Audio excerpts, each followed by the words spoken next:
Hey, are you ready to test your brain power and see how much of it you actually use? Then, let's start. There once was an evil king who loved himself so much, he'd always carry a pocket mirror to admire his own reflection. He wanted to have the largest and the most expensive castle in the whole world. He made workers build it day and night without a break, so they decided to take revenge on him. Once the castle was ready, the king went in and found himself in a maze. There were 3 doors, and he had to pick one to get out. Behind the first door, there was a hungry monster that could take the life of anyone who looked at it. Behind the second door, there was a shaky bridge over a chasm that was easy to fall into. And the third door opened to a massive fire blocking the way. So, what should the king choose?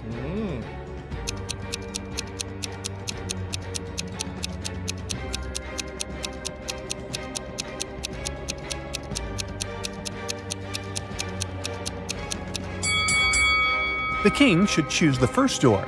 He can use that mirror he has to reflect the monster's gaze. Voila! The monster is gone, and the king can pass easily. Yeah. Sandra has just moved into a new apartment, but she's in trouble already. She saw 2 people break into the apartment next door. She knew for sure she had just one neighbor, and he was a circus performer. Oh. Sandra called the police, but since none of the men had a key or an ID on them, the police couldn't help much. They decided to figure out which of the men was lying. Can you help them?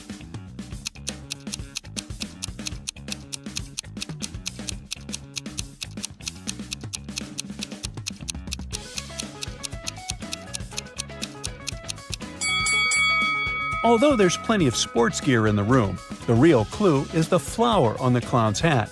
The exact same flowers are growing in the apartment, so he's the real owner. The police found a secret lab with a mad scientist living in it. He was working on a superpower potion that would help him take over the city. Somehow, he managed to escape from the lab, and now the police have to find him to prevent disaster. Do you have any ideas on how to do it?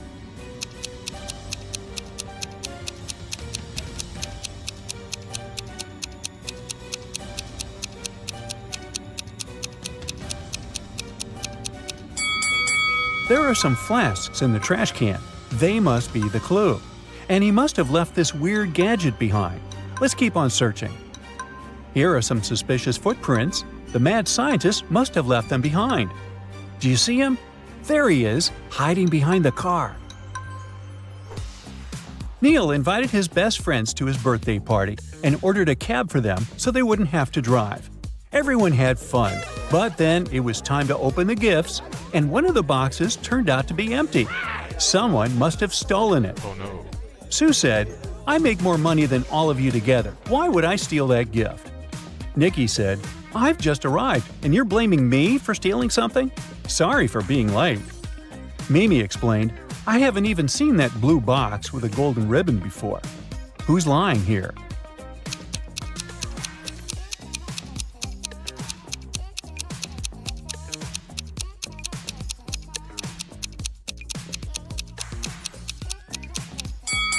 Nikki. Everyone arrived in one taxi, so how could he have been late? Liza is a secret agent, and today her mission is to discover some super important papers from a little house in a faraway village. She arrived there, made sure no one was watching, and was about to enter. But there was a combination lock on the door. Luckily, there was a note nearby. Can you help Liza figure out the code using the note?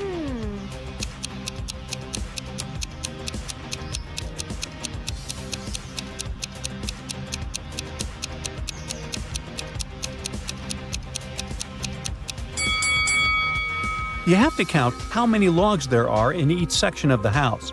The note has the order in which the numbers must be placed.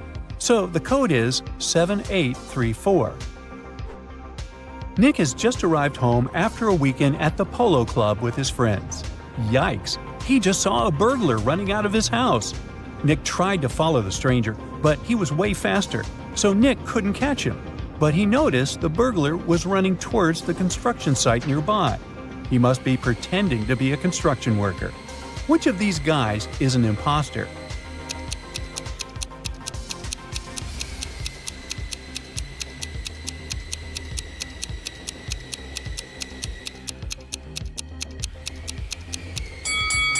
Look, this guy is trying to saw through a beam.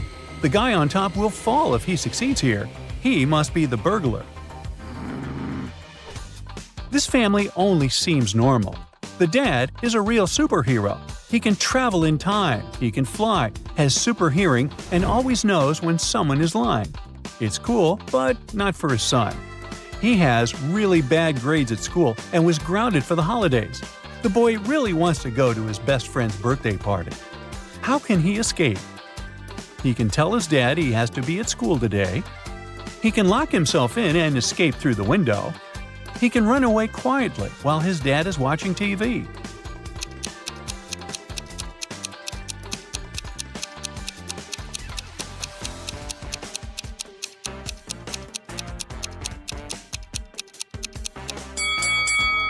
His dad will know when the boy is lying, and his super hearing will help him notice if his son is trying to run away.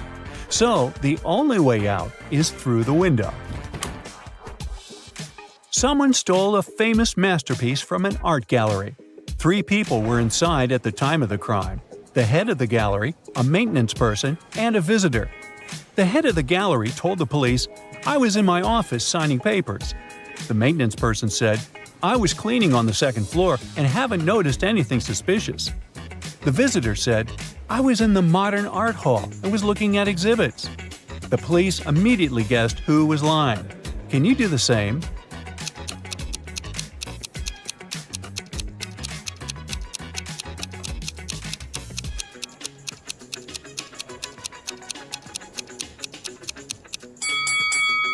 It was the maintenance person. The gallery doesn't have a second floor. In a big company, an important contract went missing. 3 employees became the prime suspects: the manager, the secretary, and the analyst. Here's what they had to say. The manager said, "I was busy at meetings with clients all day." The secretary insisted, "I was filing mail in the archive." The analyst claimed, "I was analyzing reports from the last quarter." The police quickly figured out who was lying. So, who stole the document and how did they know?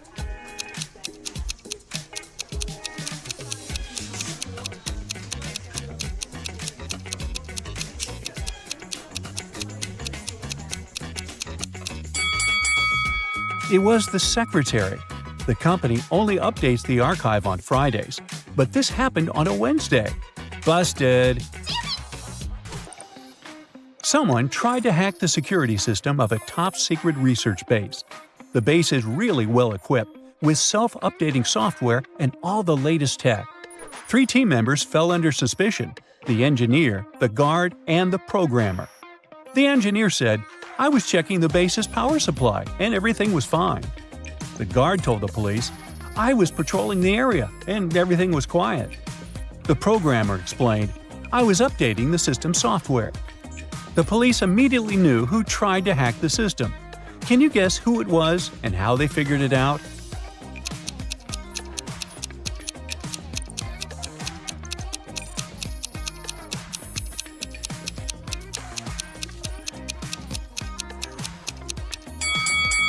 It was the programmer.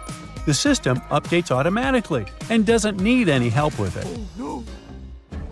An experimental chemistry kit went missing at school, and there were 3 main suspects: the chemistry teacher, a student, and the school principal. Here's what they said. The teacher: "I was prepping for class." The student: "I was reading a book in the library." Principal: "I was reviewing documents about new supplies." The police immediately knew who was lying. So, who swiped the kit, and how did they figure it out?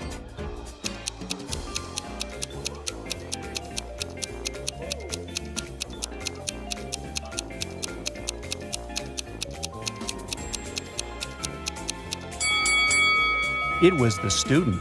The library was closed for inventory on the day of the incident, so there's no way they could have been there. You've got 3 boxes, 1 with just apples, 1 with just oranges, and 1 with a mix of both. The problem is that all the labels are wrong. How can you fix the labels by pulling out just one fruit? Think it over.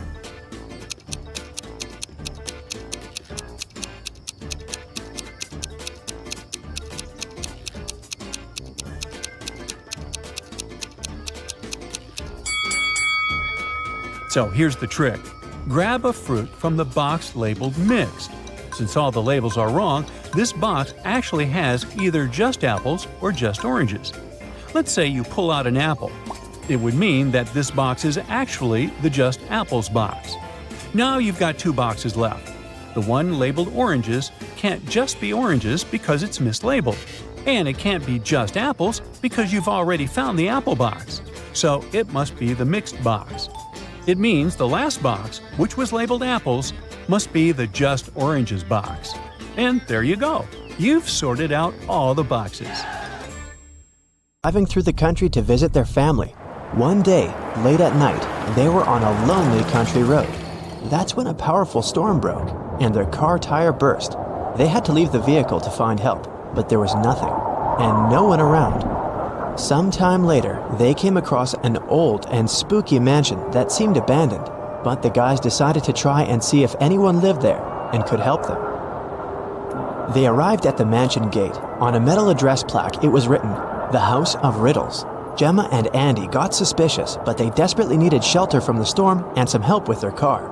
So they decided to enter. But the gate was locked. There was a digital security keypad on it and nothing else. Suddenly, they heard a sound coming from the gate intercom. A voice said, "The answer to this riddle of mine is the password you need to unlock the gate. I sleep by day and fly at night, but I have no feathers to aid my flight. What am I?"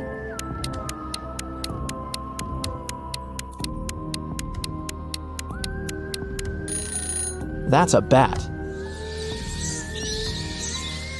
When the guys arrived at the door, they saw there was something engraved on it. "Stop right there, wanderer. Don't knock on the door just yet. For if you knock more or fewer times than you should, that you're gonna regret. Here's your second riddle. I am an odd number, but I become even if you take away a letter. What am I?" Gemma and Andy realized that the number equaled the number of times they had to knock on the door for it to open. Can you help them figure out the correct number?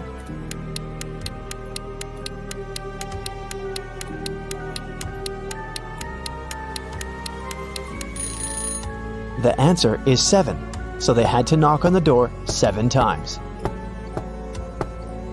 A scary old butler opened the door and let the guys in. The door suddenly closed behind their backs and then just vanished into thin air. There were no doors in the room they had entered. The butler said, "Welcome, mortals, to your doom. To make it out of this house, you have to solve every riddle in every room. If you can't, you'll stay in this place forever. Here's your riddle for this room. Which bride is marrying this groom?" If they managed to figure out the answer, a door would appear. If they could not, well, too bad.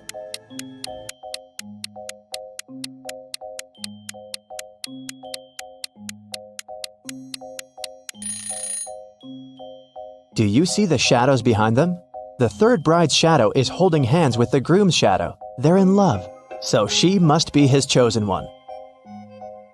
After they answered the riddle correctly, a door appeared in front of them. They got into the next room, which was a library.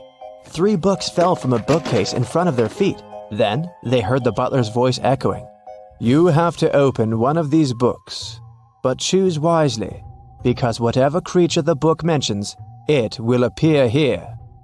If Gemma and Andy opened the first book, a venomous basilisk would come out. If they opened the second book, a giant piranha monster with razor-sharp teeth would appear in the library. If they opened the third book, a fire-breathing dragon would charge at them. Which book should they choose?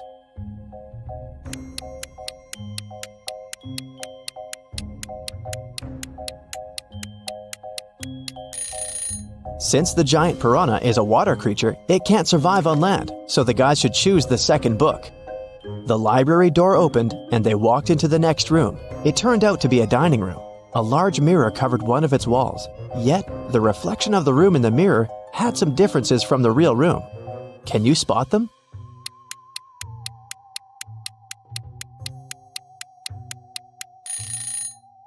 The reflection of the deer statue in the mirror has more antlers.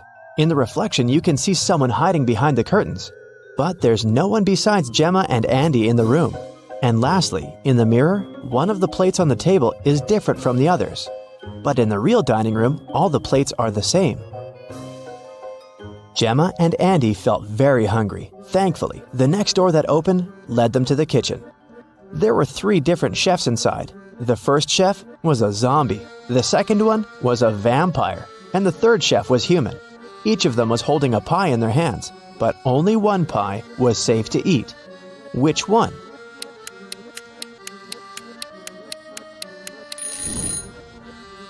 Do you see the bugs coming out of the zombie chef's pie? Yikes! The pie that the human chef is holding is glowing in a weird way. Looks dangerous to me. So, they should choose the vampire chef's pie. Because that's not blood, that's cherry sauce on top. If it was blood, the vampire would have already eaten that. After they answered the riddle, 2 doors appeared in front of them.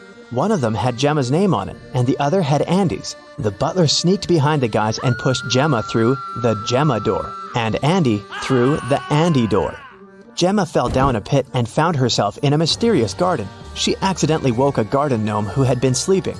He got very angry with her, and still, he agreed to let Gemma go if she answered his question correctly. He showed Gemma 3 tiny mushroom houses and asked which one was his home. Can you figure it out?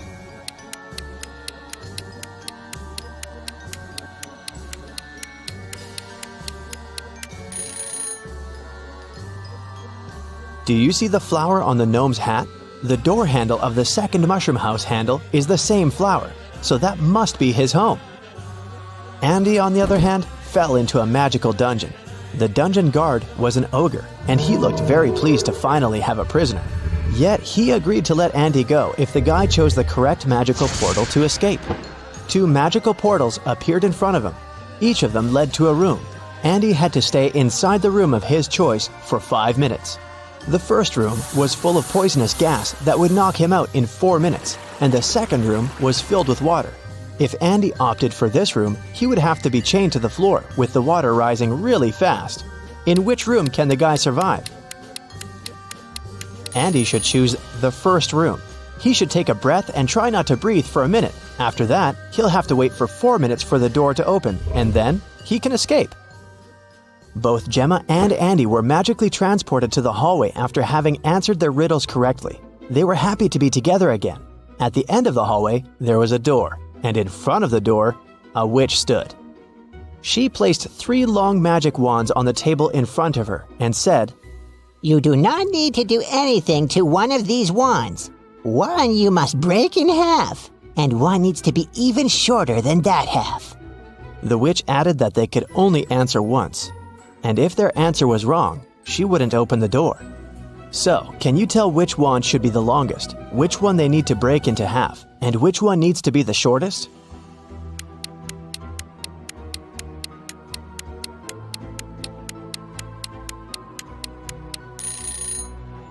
Do you see those spiders hanging from the ceiling? Since the door is shaped like a spider, they must be giving Gemma and Andy a hint. The silk thread that the first spider is hanging on is the shortest, so the first wand needs to be the shortest. The silk thread that the second spider is hanging on is the longest, which means that the second wand needs to remain as it is. And the silk thread that the third spider is hanging on is of a medium length, which means that the guys need to break the third wand in half. The witch opened the door and Gemma and Andy entered a bedroom. 3 spirits were floating inside. Each of them claimed to be the owner of the mansion. Gemma knew only one of them was telling the truth. Who is it?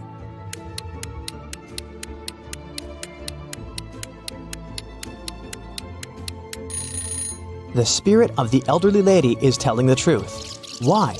Let's rewind a bit. Did you notice the portraits hanging on the walls in the hallway? There's a portrait of this very lady. That can only mean she used to be one of the owners of the mansion. The next stop was a living room. When they walked in, Andy saw something weird. What was it?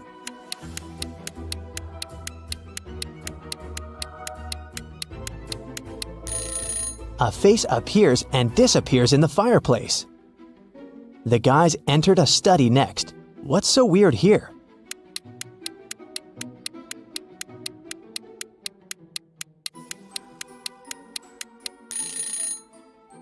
The fingers of this medieval knight's armor are tapping on the sword. The next room was a guest bedroom. What's weird here?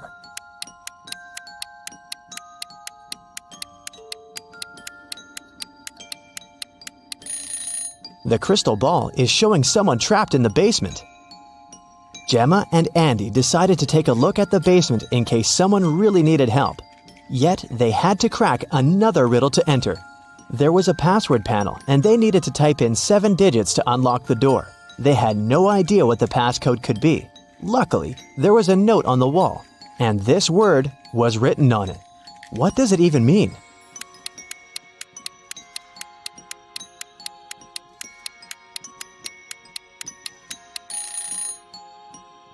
Turn the note upside down. What do you see now? The letters look like numbers, right? So the passcode is 1837837. There were 3 people in the basement who claimed to be trapped there, but only one of them was telling the truth. Who is that?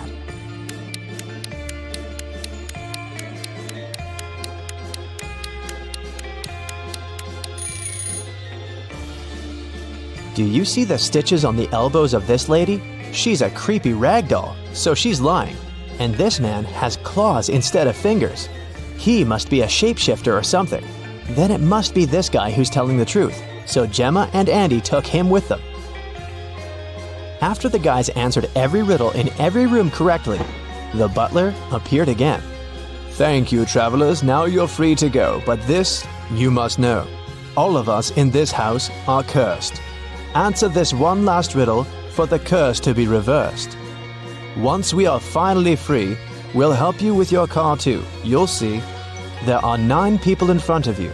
One of them is a monster who cursed us. Tell us who." This guy has 2 horns that are hiding in his hair. He is not a human. He's a monster. Holly went to the supermarket to buy a watermelon. She found these 4 watermelons, but only one of them is edible. Can you guess which one?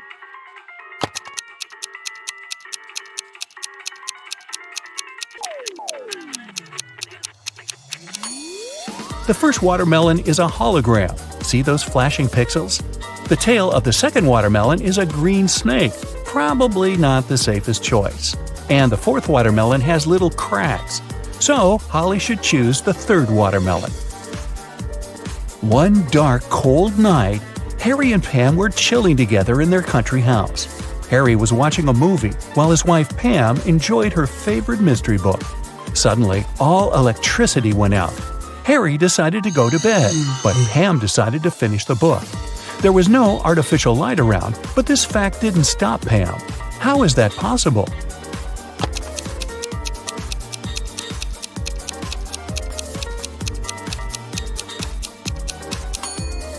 Pam was listening to an audiobook on her phone. It's big on Saturday and Sunday. It's small on Tuesday, Wednesday, and Thursday. It's absent on Monday and Friday. What are we talking about?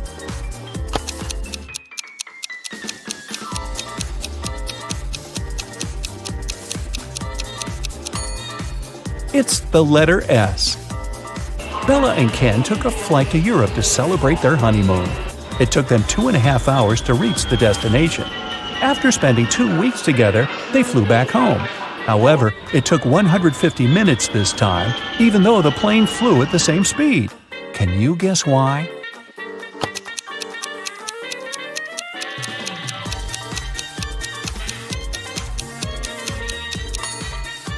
Turns out that 2.5 hours are exactly 150 minutes. Karen went camping in a jungle with her 3 best friends. They had a wonderful dinner and went to sleep. In the morning, Karen woke up first and found out that someone had eaten all the food from the bag.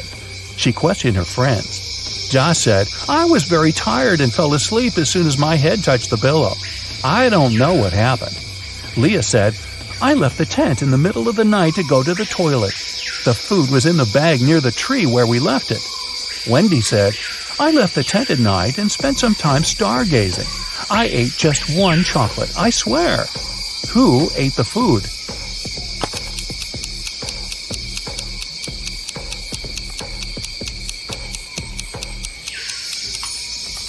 It was the monkey who was hiding in the tree. See those footprints around the bag? They are definitely not human. Gerald is a college dean. Somebody stole his car this morning. Soon the police found it across the street.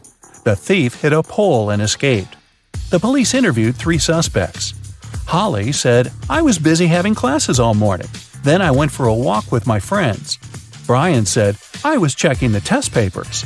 Rob said, "I skipped classes and spent the day at my girlfriend's studio." Can you guess who stole the car?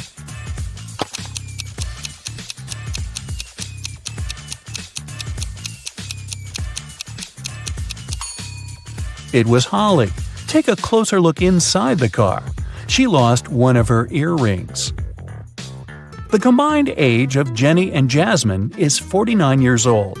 Jenny is twice as old as Jasmine was when Jenny was as old as Jasmine is now. How old are the sisters?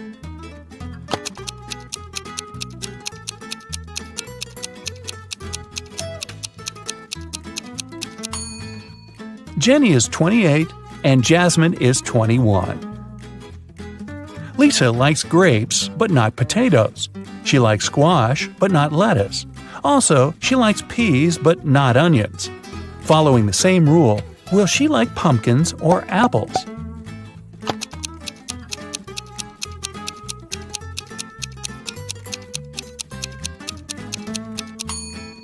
Pumpkins, because Lisa only prefers things that grow on vines. Which of the following words don't belong to this group and why?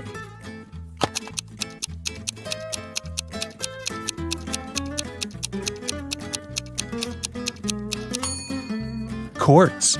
All the other words are anagrams of each other. 2 people participated in a contest. They had to hold something. Finally, the jury announced the winner. It was a person with their hands and feet tied. How can this be possible?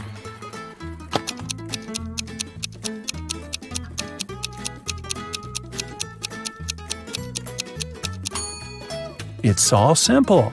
The contestants had to hold their breath, and the tied person managed to hold it the longest. Becky is thinking about a 7-letter word that we read very often. Letters 5, 6, and 7 grow every year. Letters 3 and 4 are the same. Letters 3, 2, and 5 cover over 70% of the world. What word is Becky thinking of?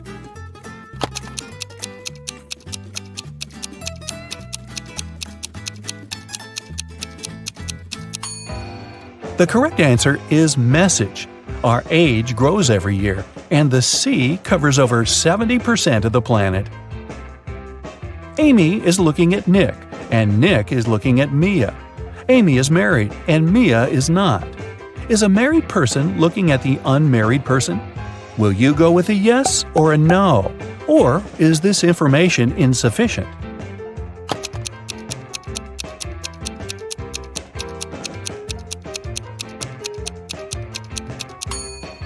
The correct answer is yes.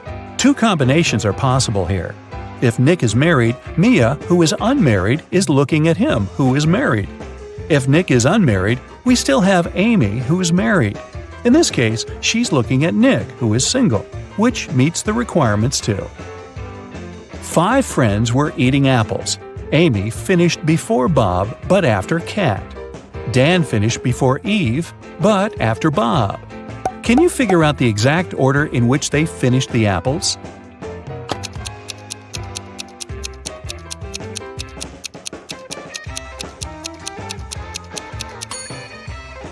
Kat, Amy, Bob, Dan, and Eve. Eric's job is to guard a supermarket parking lot. One day, he was walking around the area as usual and noticed that someone had parked the car in the middle of the driveway. He questioned 4 women. "Ladies, who is the owner of this car?"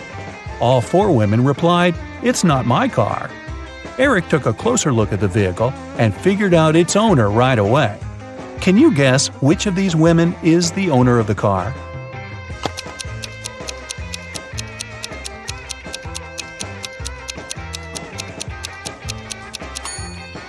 It's the First Lady. She's the only person who's not wearing a bag. Her bag is in the car. Peter came home in the evening and found his car wrecked. His 3 roommates were there. Peter decided to find out who was guilty, so he questioned them. Josh replied, "I didn't touch your car. I was walking the dog." Mike said, "That wasn't me. I was playing football with my friend." And Will said, "Nothing special happened today. I was just hanging out with our neighbors." Can you spot the liar?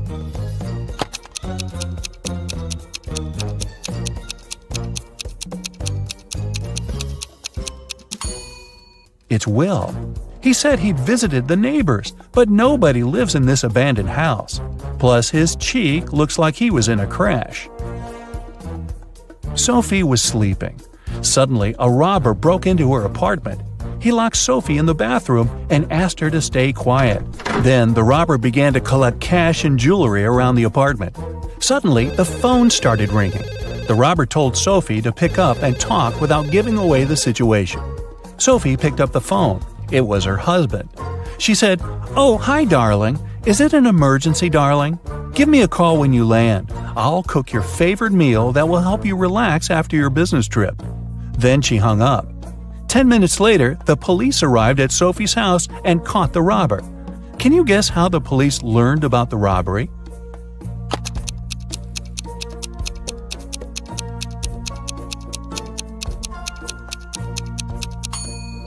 Sophie played with the mute buttons. She pressed mute on specific parts of her conversation to make her husband only hear emergency, call, and help. And he called the police right away. Rick woke up in a weird basement and saw 3 doors. He has only one chance to escape. If he enters one of the doors, he won't be able to use them again. The first door leads to a room with high-voltage wires hanging above the wet floor. Behind the second door, there's a room filled with water and piranhas swimming in it. The third door leads to a space where flesh-melting acid rain is falling from the ceiling. Which door is more or less safe to enter?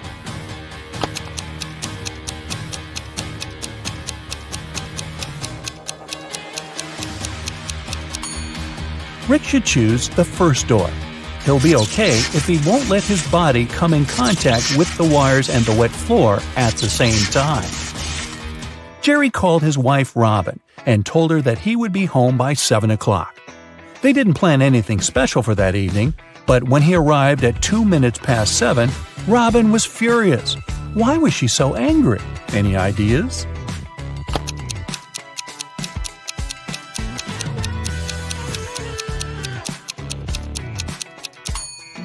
She thought her husband would come home after work by 7 p.m., but he appeared by 7:02 a.m. the next morning. When the day after tomorrow is yesterday, today will be as far from Wednesday as today was from Wednesday when the day before yesterday was tomorrow. What is the day after this day? Can you guess?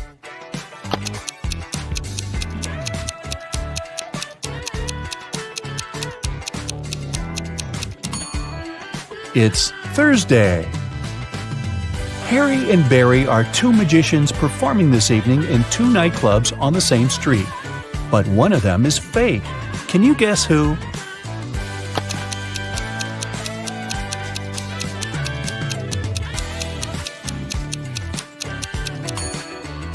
It's Barry. Take a closer look under the magician's tuxedo. On the right, you can see a restaurant employee badge with his name on it. He must be a waiter who came instead of the real magician. A monkey, a squirrel, and a bird are racing to the top of a coconut tree. Who will get the banana first, the monkey, the squirrel, or the bird?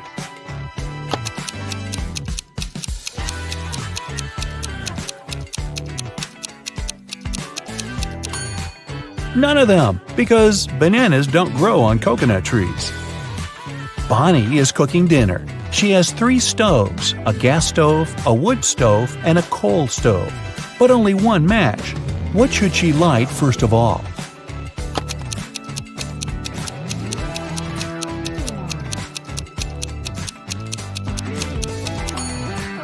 The match! You are a bus driver. 9 people get on the bus, and 3 people get on. Then 2 more people get on, and another 1 gets off. Finally, 4 more people get on, and 2 get off again. How old is the bus driver?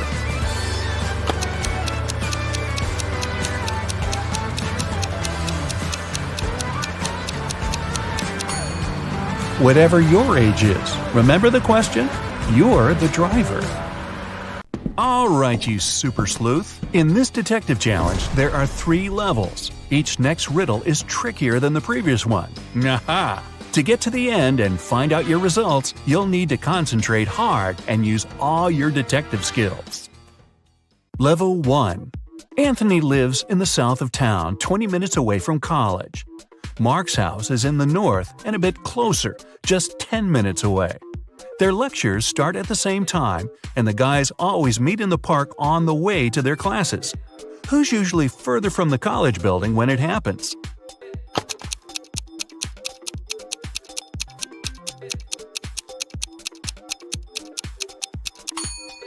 The boys meet at the same point. It means they're the same distance away from the college building. Milan airport customs officers noticed that one man traveled abroad at least several times a week. They started to suspect he was a smuggler, but couldn't understand what he smuggled. He always had a suitcase or a bag with him, but there never was anything forbidden or expensive inside. Only several months later, when a new customs officer joined the team, the mystery was solved. What was it the man smuggled?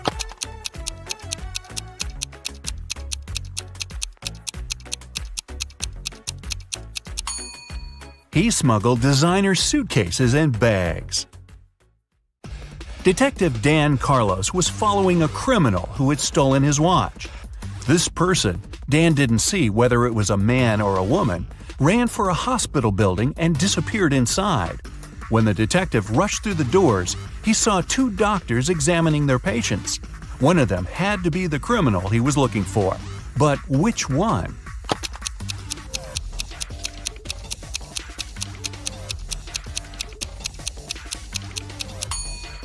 It's the woman on the left.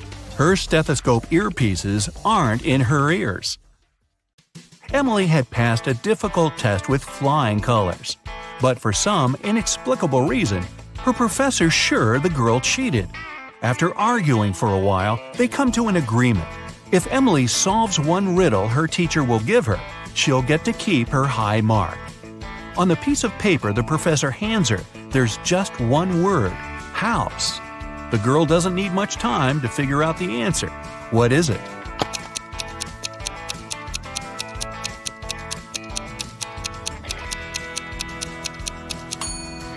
In this case, the color matters. The answer is greenhouse. Little Adam knew his older brother Philip got some money for his birthday. But however hard Adam tried, he couldn't find it.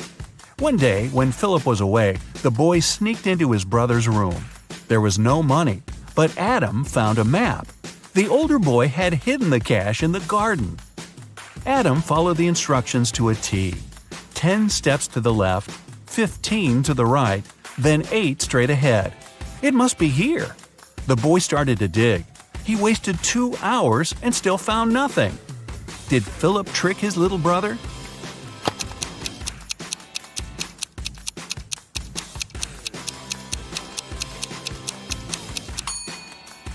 Adam's steps were much smaller than his brother's. That's why he was digging in the wrong place. Level 2. It was the middle of a working day, and Helen was in her office. Suddenly, her home security system informed her there was someone inside. The woman called the police. She was sure the intruder had been sent by her competitors. She thought he was after the memory card with the information about her new project. When the police arrived, there was indeed a man in the house. They searched him but found no memory card. He couldn't have swallowed it. Then, where was the card?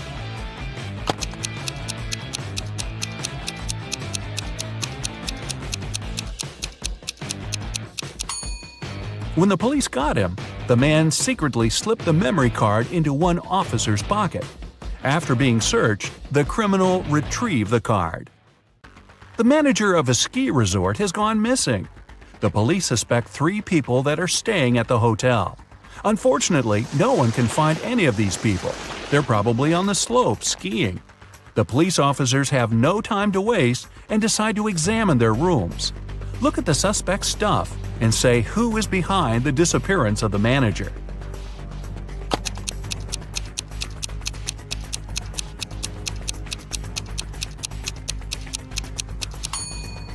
It's Joe.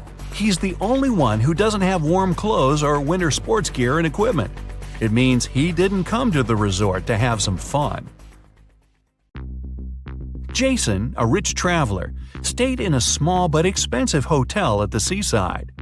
During a severe storm with gale-force winds, there was a blackout.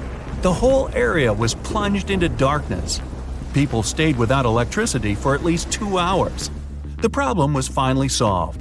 But Jason discovered that during the commotion, someone had taken his wallet with tons of cash and all his credit cards. The police arrived and questioned the people who had been in the hotel at that time. Justin, the receptionist, told the detective he had been in the basement. He had been trying to start an emergency generator. Unfortunately, he didn't succeed.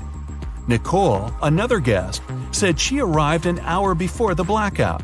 She was exhausted. She lit several candles, unpacked, cleaned herself, and went to bed. Gregory, the hotel driver, said he had been at the airport. A new guest had arrived, and he went to pick him up. The police immediately figured out who was lying. Can you?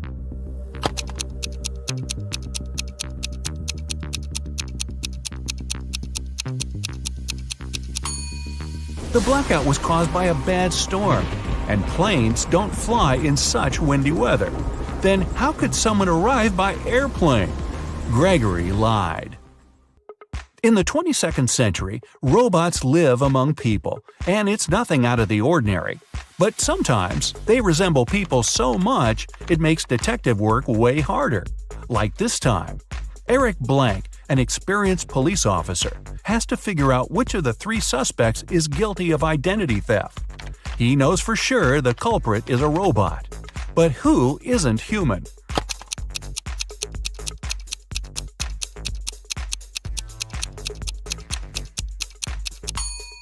It's the girl in the middle. She has a USB port on the side of her neck. Level 3. Maria had to take part in a very important sports competition. But several days before the event, her boyfriend, Keith, found out the girl had disappeared. The only thing she left behind was a note. "I'm sorry, I had to leave. We'll never see each other again. Please call my sister Jenny. Her phone number is 2121-736362. Confused by the message, Keith went to the police. "I think Maria was taken away against her will and made to write this note. She is an only child in the family and doesn't have a sister." The police started an investigation. They found 3 people who could be behind the disappearance.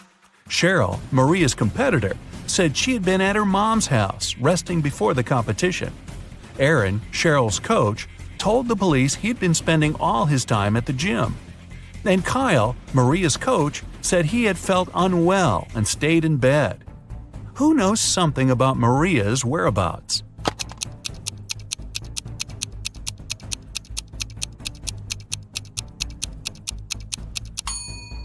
In her note, the girl didn't write a phone number. This way, she encoded the criminal's name, Aaron. Boy, who needs a coach like that? Janet had a dream. She wanted to become her professor's assistant. The man was a famous and talented scientist.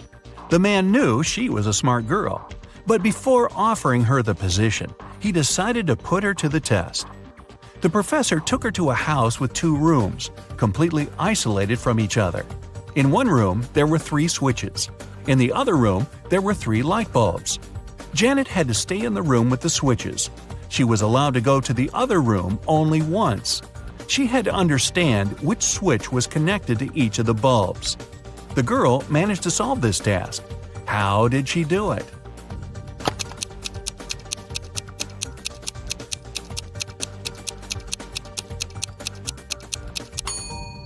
She turned on the first switch and waited for a minute. Then she turned it off. After that, she flipped the second switch and went inside the room with the bulbs. One of the bulbs was on. It was the one connected to the second switch. Janet touched the remaining bulbs. The warm one was connected to the first switch, and the cold one was linked to the third switch. Kyle lived on the 6th floor of an apartment building. Once, the man was having his coffee on the balcony. Suddenly, he spotted a woman on the 8th floor of the building opposite his. She opened the window and threw something with a great force. In no more than a minute, Kyle jumped to his feet and ran to call the ambulance. They arrived soon and rushed the woman to a hospital. What did she throw out of the window?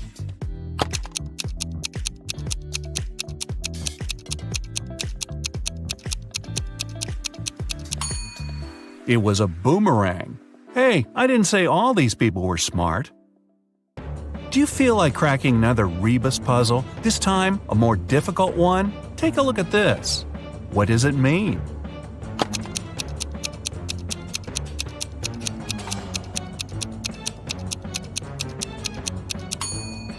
Safety in numbers. If you've managed to get through the first level, you have better logical skills than many other people. Watching more detective movies can make your observation skills sharper. If you've left behind 2 levels, congrats! You must have strong analytical thinking skills. Just pay a bit more attention to details. If you've passed all 3 levels, wow, way to go! Very few people can get to this point. You must be the one people ask for advice in tricky situations, because you can find a solution to any problem. You wake up in a room with no windows or doors. The ceiling is extremely high, and the only way out is a closed hatch at the very top. Suddenly, the room starts filling with water. You've checked everywhere. There's no way to turn it off. You know that help is on the way, but they won't be here for at least 5 minutes. You're pretty sure the entire room will be flooded in 2. You definitely can't hold your breath for that long. You look around and find 3 objects: a straw, some rope, and a bucket. Only one of them can actually save you in this situation. Which one should you choose, and how's it going to help?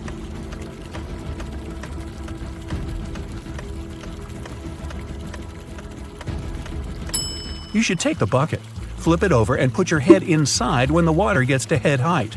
You'll have your very own small air pocket to help you breathe until help arrives. Uh-oh, you're in a building that just caught on fire. You need to escape, but the fire just keeps spreading and spreading. You're feeling dizzy, and the smoke is making it hard to see. And the heat? It's insane. Suddenly, you see 3 paths that lead outside, but it's not going to be so simple. There's no fire near the first exit, but it's on the opposite side of the burning room. The second exit is right in front of you, but the upper part is completely covered in flames. The final exit is through the kitchen. There's shattered glass everywhere, but the flames are barely touching it, and the door is wide open. Which exit should you take?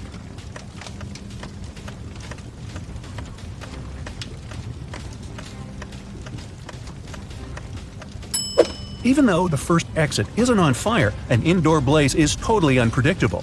Flames can pop up out of nowhere. Going through a kitchen is never a good idea in a fire. There might be exposed gas lines in there. Your best bet is to go for the closest path and crawl your way to safety. Well, you're stranded in the middle of a desert and are in desperate need of water. You crawl along, trying to find any source to hydrate yourself. As nighttime rolls around, the wind gets stronger and it starts to get cold. You sit down next to a tree. How are you going to find water in the middle of a desert?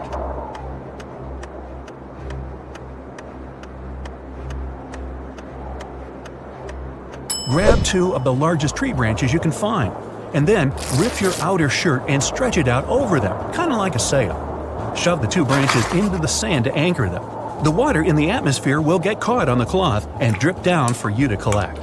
Well, you're tied up on some railroad tracks and can't wriggle free. There's a train heading your way, and it doesn't look like it's stopping. Oh well, if you stretch your arms out, you can just reach a lighter, a small pocket razor, and a can of oil. Which can you use to escape?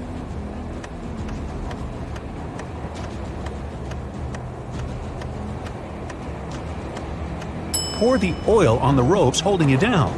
It'll act as a lubricant, and you'll be able to wriggle free. Taylor finished another awesome ice fishing session. He packed up his gear and walked back home with his dinner. Halfway back to the car, he realized he was being followed by a hungry cougar. It started chasing him. Taylor was so close to his car, but the cougar was gaining on him. What should he do?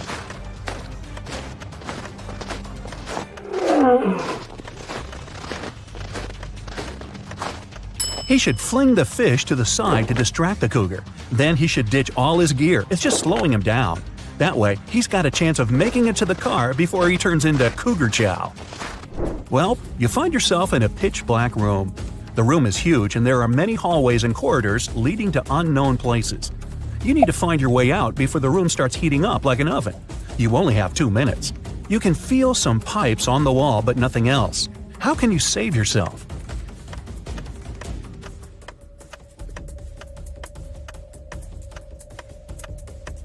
When the pipes start heating up, they'll probably turn red. It'll already be super hot by then, but you'll have just enough time to figure out the layout of the room and find a way to escape. Angela decided to go for a nice walk in the forest. About an hour in, she tripped and spilled all her water. No problem. Right in front of her was a tiny lake, and close by a small stream and a cactus. Which one should you use to get herself a refreshing drink of water?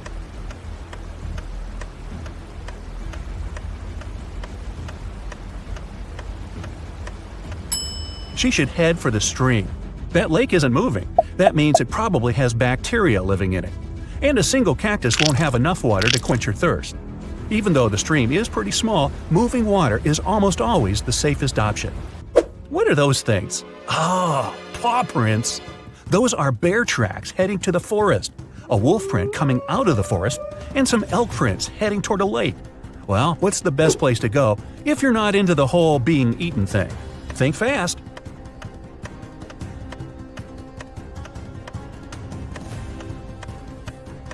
The bear going into the forest probably scared that large dog off.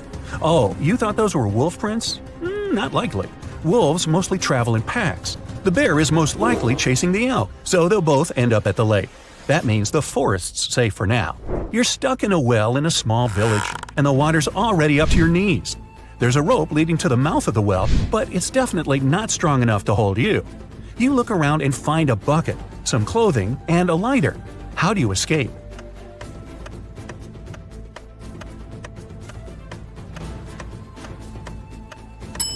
Shove the clothes in the bucket, tie the bucket to the rope, and light the clothes on fire. Then quickly hoist the bucket up. Chances are, in such a small village, someone will see the smoke and run over to help you. Kate finished her morning hike and decided it was time to go home. She saw a vintage Jeep parked by the hiking path. While she was admiring it, a huge grizzly appeared in front of her. The bear didn't seem that interested in her, for now, but that could change any second. There was a large screwdriver on the floor by the Jeep. What can she do to make sure the bear won't be interested in her?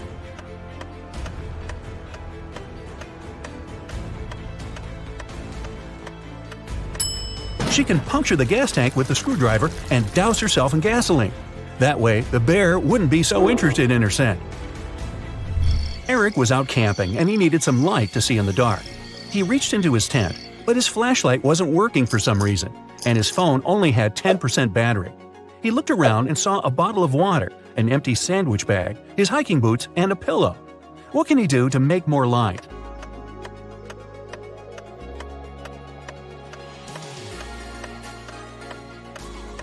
He can take his phone and put it right next to the water bottle. The water inside the bottle will diffuse the light, making it much brighter. Adrian and Jack went rock climbing all day, then realized it was time to head home.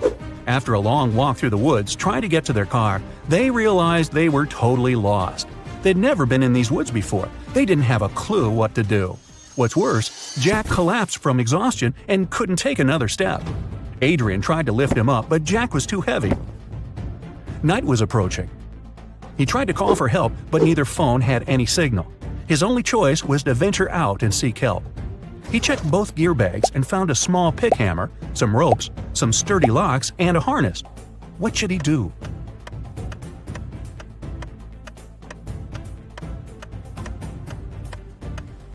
Adrian should put on the harness and tie all the ropes together to make one huge long one.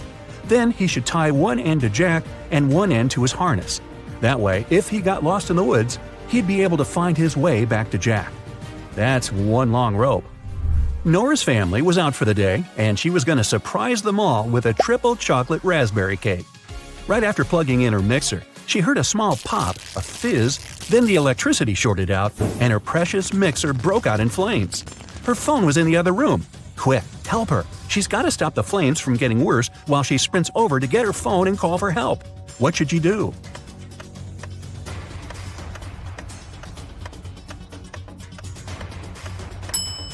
She could take some flour and dump it all over the mixer. It'll tame the fire and buy her enough time to call for help. Roy went out for a small walk in the forest right behind his house. He was having a great time, chucking stones at trees and thump.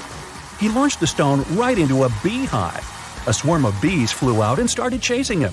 His house was pretty far away by this point, and there were tons of bushes and shrubs in his way. There was a huge open field in front of him with a deep lake in the middle. Where should he go to escape the angry bees?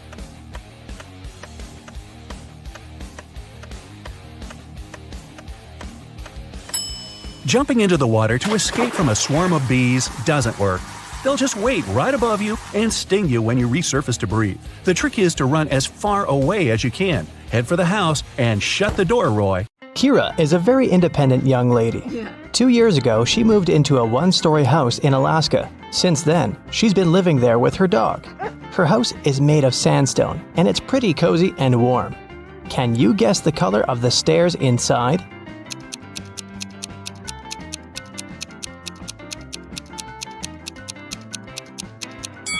There are no stairs in a one-story building. One day, Kira went to town to buy some dog food and meet with her sister, Mia. They went for a walk and stopped in front of these two houses. In each house, a family with 2 pets with dogs or cats lived there. Kira told Mia 2 facts about those houses. On the left, the family has a dog that likes dry food, but the other pet loves canned food. And the family in the house on the right has a 7-year-old dog and a newborn pet. Mia asked Kira, "Do both families have a cat?" Kira replied, "I'm not sure, but if you manage to guess the house with the cat, I'll give you $100. Can you guess which family is more likely to have a cat?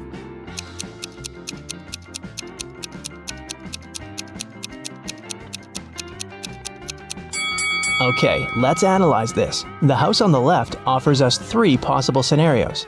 A younger cat and an older dog, a younger dog and an older cat, or just 2 dogs. We can't consider a cat-cat option because Mia mentioned that there was at least 1 dog in that house. Now, all these 3 options are equally possible, and 2 of them include cats, so the chances of a cat living in that house are 2 out of 3. As for the house on the right, there are 2 possible scenarios. Since we already know that the older pet is a dog, here's the first possibility. The younger pet is a cat, and the older animal is a dog. And the second possibility suggests that there are just 2 dogs. So, here, the chances are 1 in 2. That's why Kira should choose the house on the left. This way, her chances of winning are higher. Mia invited Kira to visit her workplace. She's a manager in a luxury resort hotel. The building has 7 floors. 5 people are now staying in the rooms on the first floor, and on each next floor, there are 3 people more than on the previous floor. Can you figure out which floor the elevator is called most often?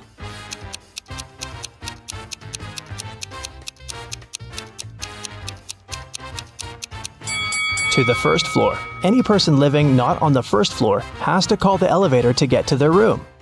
Will is a famous billionaire. He decided to stay in the best room in the hotel. He's got 3 gold bars that weigh 4, 2, and 1 pound respectively. The charge for the room is 1 pound of gold per day, and the hotel staff don't accept any advanced payments. Will wants to stay at the hotel for 7 days. How can he pay for the room?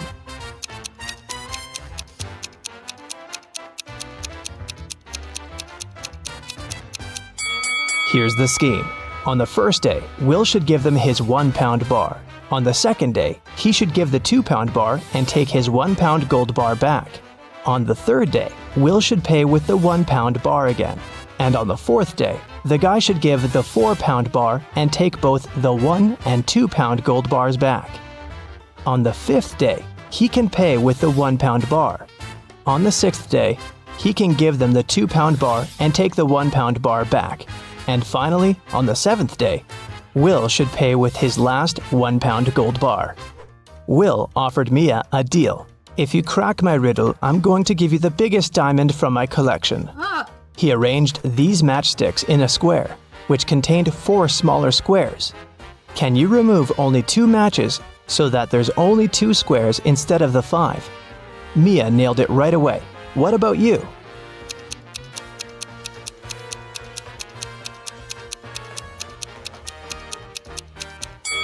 Here's the solution. You have to remove these matchsticks, and voila, you have only 2 squares left. Then Will offered Kira an opportunity to win a fortune. There are 100 precious red stones and 100 simple white stones in his collection. The billionaire gave the girl 2 different bags labeled heads and tails. She can put the stones wherever she likes. Then, Kira has to flip a coin and choose a stone from the corresponding bag, heads or tails. If it's a red one, she will receive all the precious stones, but if she picks a white stone, she'll get nothing. How should Kira distribute the stones to increase her chances of winning?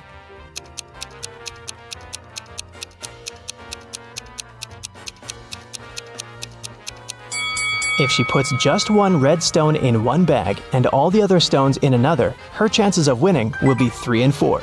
Let's wish her luck. There are both humans and werewolves in the lobby of this hotel. They look very similar, so you can't identify who is who by their appearance. Both people and werewolves tell either only the truth or only lies. These 2 handsome gentlemen came up to Mia and Kira. Adam said, "Bill is a lying werewolf and I'm a human." And Bill said, "Adam is telling the truth." Can you help Kira and Mia decide who these 2 guys really are?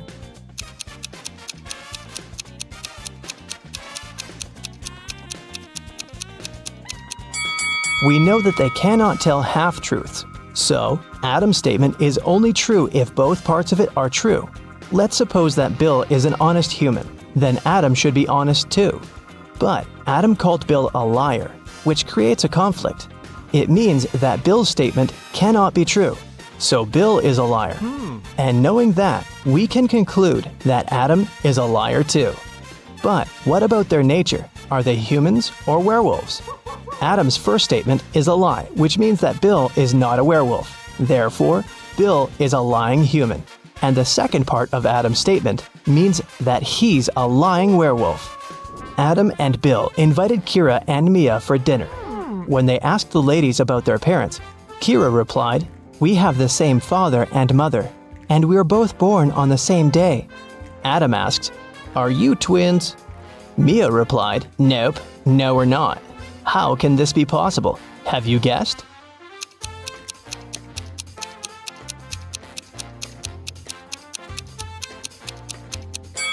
Kira and Mia are not twins. They're 2 of a set of triplets. They have a 3rd sister, Sophie. Hi. Kira and Mia went to the swimming pool. They saw 10 swimmers chilling on sunbeds near the pool. 2 of them decided to jump into the water. How many swimmers remain near the pool at that moment?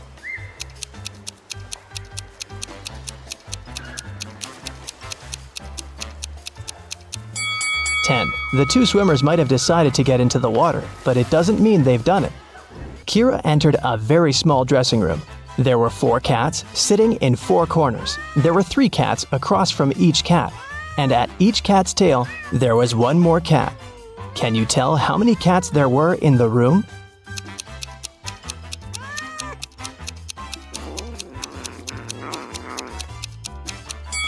The room was very small. Each cat was sitting near the tail of the cat from the neighboring corner. In the ladies' room, Mia met this weird woman standing in front of the mirror and applying some lipstick on her forehead. Can you guess what's going on?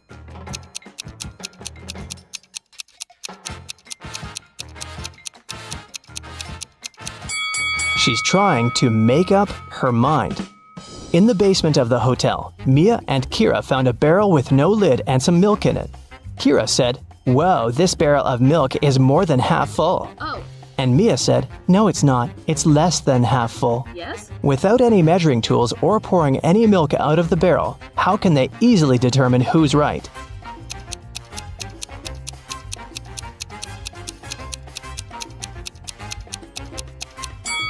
They should tilt the barrel until the milk touches its lip. If the bottom of the barrel is visible, it's less than half full. And if the bottom is still completely covered with the milk, then it's more than half full. A large group of students came to a scientific conference held at the hotel. 280 students study chemistry, 254 students study physics, and 280 students study biology. At the same time, 97 students study both chemistry and physics, and 138 students study both physics and biology, and 152 students study chemistry and biology. Also, there are 73 students who study all three subjects. Can you figure out the total number of students at the conference?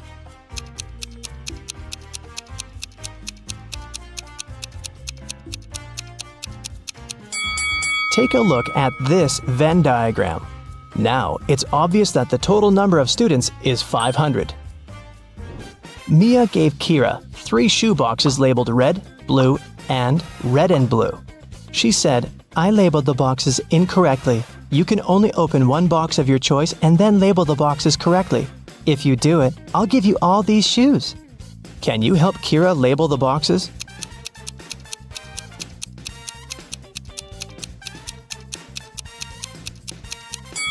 Kira should opt for the box labeled red and blue. Since the boxes are labeled incorrectly, this box will contain either red shoes or blue shoes. Let's suppose that Kira found red shoes inside the box. Now she can remove the red label from the wrong box and put it on the correct one. Meanwhile, the box labeled blue cannot have blue shoes inside. Neither can it contain red shoes. It means the blue box must contain both red and blue shoes.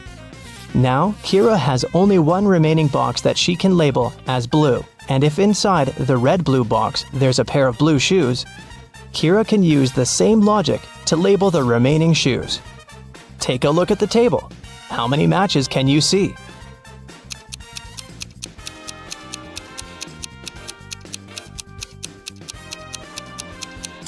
8. Here they are. A young woman went to another town to look for a better job. She promised her mother she would come and visit her often. But 4 months passed, and she still didn't come home. Her mother missed her very much. One day, in the middle of winter, the woman shouted, "April is here!" How is it possible?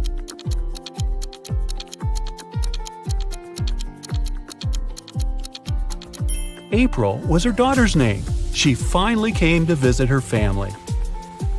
It's usually under you. Take away its first letter, and it'll be above you. Take away its first 2 letters, and you won't see it. What is it?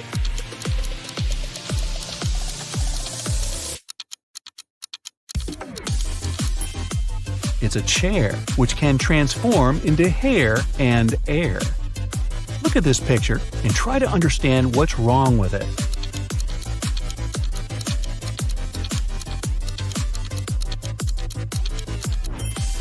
Why would this young lady put a pair of boots on the table and a saw in the fridge?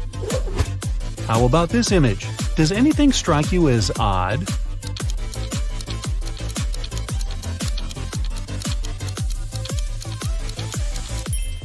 There's a snowman in the oven and a fish in the toaster. Dennis, Maria, and Julie were at a party. They decided to play a game. There were 5 hats, 2 red ones and 3 yellow ones. The friends closed their eyes, took random hats, and put them on their heads. Then they opened their eyes and looked at one another. Each of them had to guess what color the hat on their head was. Dennis and Julie said they didn't know, but Maria exclaimed that she knew the color of her hat. What color was it?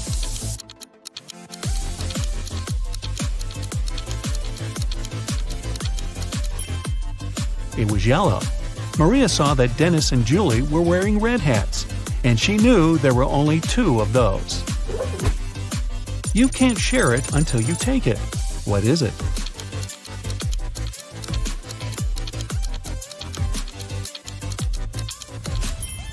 It's a photo. You see a combination of letters OTTFFSS. What should be the next 3 letters in the line?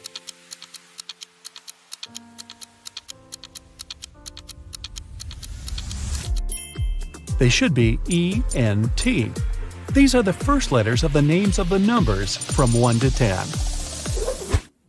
Michael was walking along the street when a sealed envelope landed near his feet. The guy picked it up. Inside, there was a key and a note. It said, "Help, 323." Michael entered the building. Soon, he found a door number 323 and used the key to open it. He saw a man near the open window. He was gagged and tied to a chair. Once free, the man exclaimed, "2 men broke into my office, tied me up, and took all the money from my safe. Luckily, my hands were free. I managed to write this note and throw it together with the key out the window." Michael didn't believe the man and called the police. Why?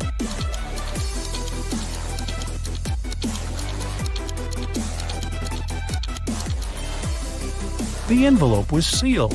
How could the man do it if he was gagged? It can never be thrown, but it can be caught. People are always looking for ways to lose it. What is it?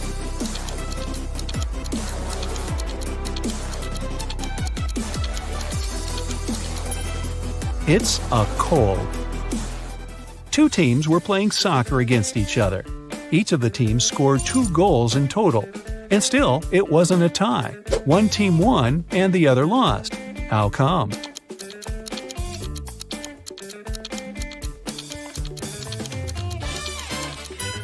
One of the teams scored an own goal. Young but very popular blogger Eric wrote his first book. It was a huge success. The guy was preparing for his first book signing. He was very excited and nervous, so he took a break to steady his nerves in a quiet corner. But even at 6 p.m., when the meeting was supposed to start, Eric was nowhere to be seen. In 10 minutes, a security guard found him lying on the floor in the bathroom. Someone had hit the writer on the head. The police had 3 suspects. Angela, his agent, said she had been solving some urgent organizational issues. Frank, one of the fans, said he had been a great lover of Eric's books for years. He wouldn't do anything to harm the writer. And Patrick, the security guard, said he had been doing his job, keeping the fans away from the entrance. Who hit Eric?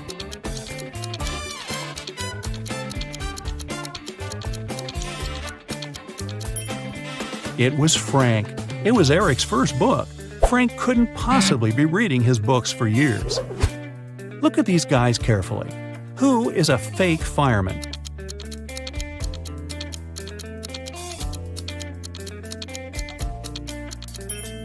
It's the guy on the right. He's not wearing a helmet and doesn't have a special bag. Plus, his pants aren't part of the uniform. You have 3 empty cups and 10 sugar cubes.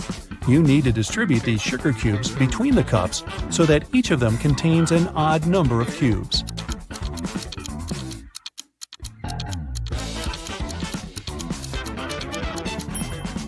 Put 3 sugar cubes in the first cup and 3 cubes in the second one. After that, put the remaining 4 cubes and the second cup in cup number 3. Now, the first cup has 3 sugar cubes, and the second one has 3 sugar cubes too. As for the third cup, it has 7 sugar cubes, 4 of its own and 3 in the second cup. 2 roommates, Deborah and Rachel, were walking home after doing their weekly grocery shopping. Deborah kept complaining about how heavy her bags were. Then Rachel told her, "I don't understand why you're upset. If you gave me one of your bags, I would have twice more bags than you do. And if I gave you one of mine, we would have the same number of bags." How many bags were the girls carrying?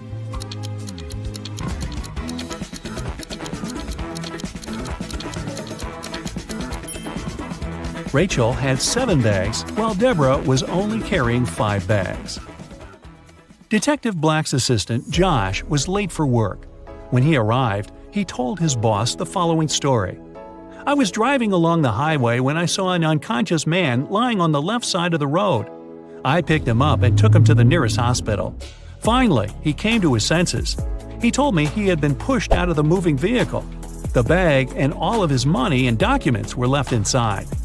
But Detective Black said the man was lying. How did he figure it out?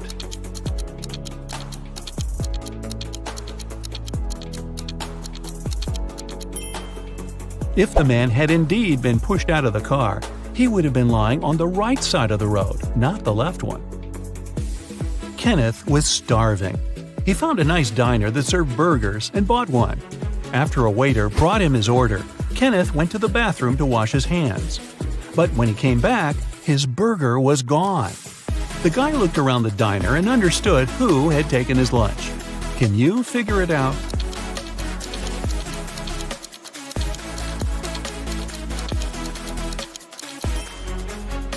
It's the young woman with a dog sitting at her feet and sniffing the air. If she was just drinking coffee, which is what she's pretending to do, the dog wouldn't be so interested in her. Mary was walking through the park when she spotted a hungry dog. The woman decided to share her snack with the animal. Unfortunately, there was a stream between her and the pooch. She squatted down to attract the dog's attention and showed it the food. The animal was next to her in no time. There was no bridge over the stream, and still the dog wasn't wet. How is it possible?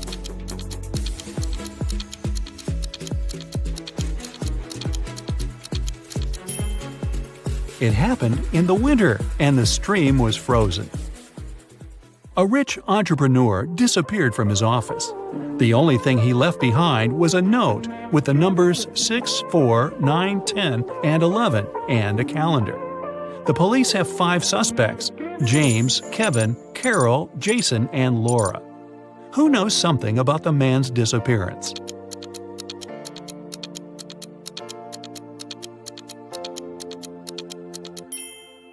It's Jason.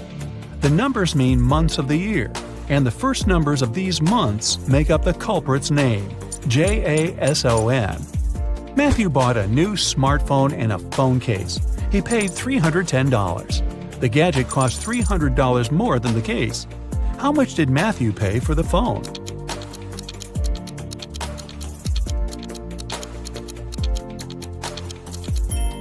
He paid $305. Tony was hosting a party. 3 hours after it started, several guests came up to the guy.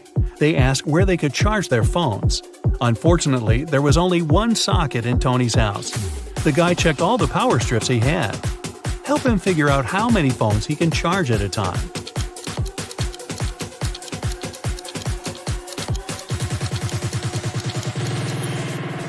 Tony can charge 8 phones. Look, one strip has its cord cut. The strip with one socket is literally useless. One of the strips doesn't have a cord whatsoever. Another has no hole for a plug. Plus, one socket on each of the 2 strips will be taken by the plugs from the others. A rich businessman called the police.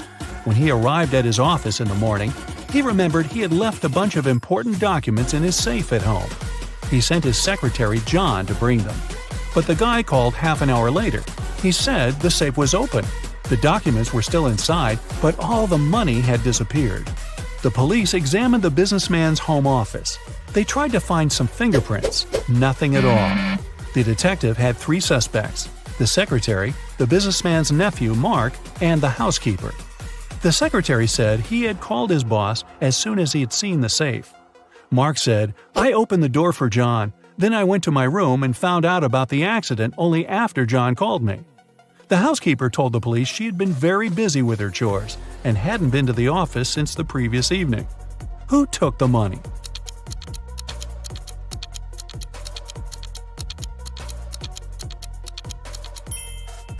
It was the secretary.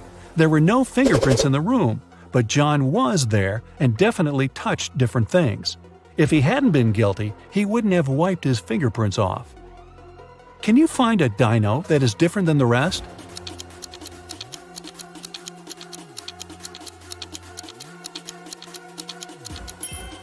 Right, it's this one. Doris was having a beach vacation with her friend Teresa.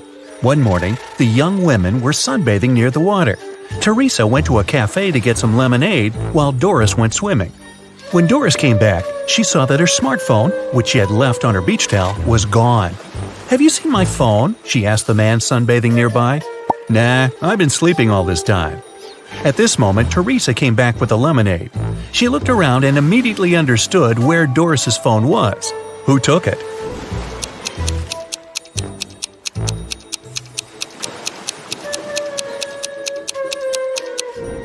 It was the man, all right. Before the incident, the spade was lying on his left. Now it's on the right. There's also a suspicious pile of sand near the spade now. The man must have hidden the phone in the sand, hoping to dig it out later. Terry invited his friend Alice, who was studying to become a police officer, to a party. It was organized by his friend Sean. Terry was worried there could be a thief at this party. Throughout the event, Alice was watching the guests attentively. At the end of the party, she told Terry who the thief was. Have you figured it out?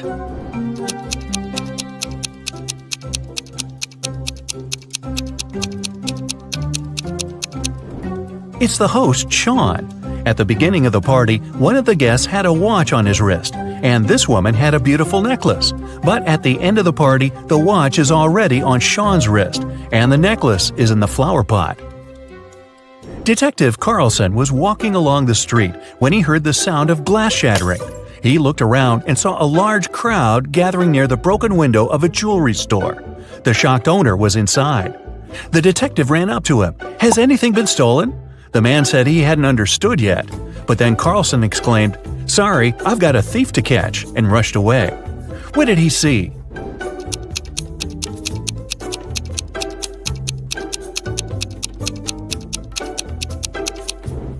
The store window was broken to distract everyone. People were looking away and didn't see this guy stealing a wallet from the man in a suit. At first, the wallet was in the man's pocket. Now the thief is rushing away, the wallet in his hand. The police had long suspected that Mr. Hall was a smuggler, transporting forbidden things on his yacht. That day, they knew for sure the cargo they were looking for was on his vessel. Several police officers came with a search warrant to the marina where Mr. Hall's yacht was parked. They examined every nook and cranny of the yacht, but didn't find what they were looking for. Mr. Hall was sneering while seeing them off.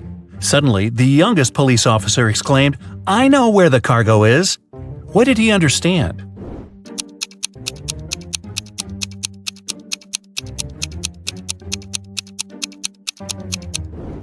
The cargo could only be underwater.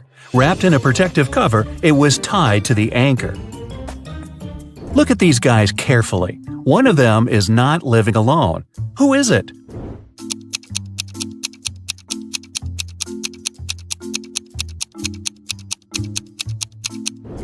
It's the man on the right. He's got 2 toothbrushes. Austin, a rich businessman, brought very important documents to his office. But he had a meeting and needed to leave for several hours. Austin asked his secretary to be on the lookout for anything suspicious. His competitors could try to break into his office to look at the documents.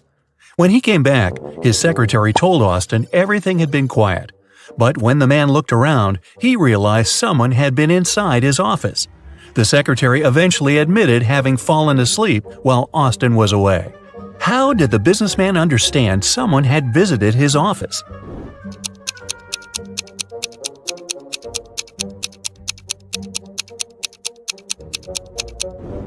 The globe on his desk is now turned in the opposite direction. William, a successful businessman, was having dinner at an expensive restaurant. At one point, he went outside to make an important call. When he returned, his case with money and documents was gone. The thief could only be another customer.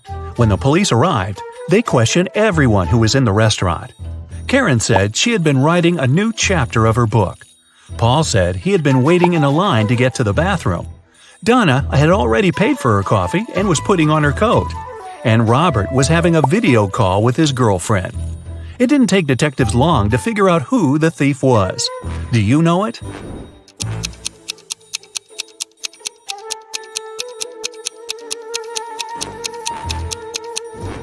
The criminal is Paul. Besides him, there were only 4 other visitors at the restaurant, and they were all busy. How could there be any line for the bathroom? The police got informed that one of the most wanted criminals, Carl Walker, was going to arrive in the country. According to this information, the man was going to come by plane. Unfortunately, the police knew very little about him. He was short, wearing glasses, and traveling under a false name. Detective Adams went to the airport. He detained 4 people who fit the description. They were Mr. Lewis, Mr. Relcaw, Mr. Taylor, and Mr. Wilson. Look at these men carefully and try to figure out who the criminal is.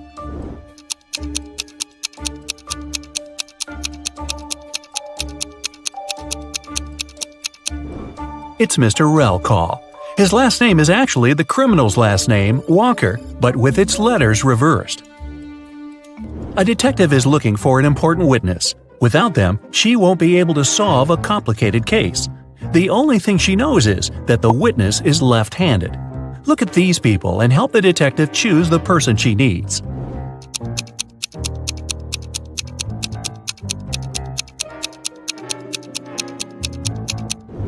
It's the waitress. She's holding the tray with her right hand and serving people with her left dominant hand. Look at these princesses and try to figure out which of them is the fake one.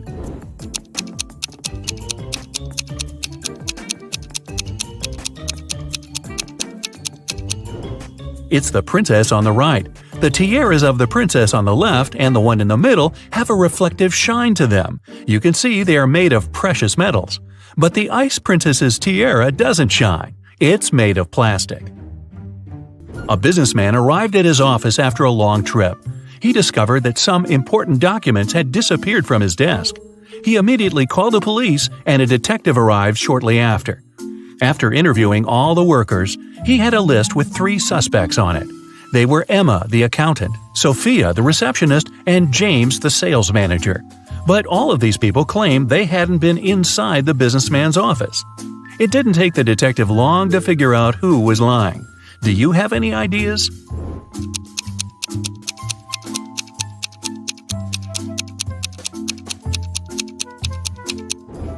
The thief is James. Both women wear high heels in the office, but the footprints on the floor are obviously left by a pair of sneakers.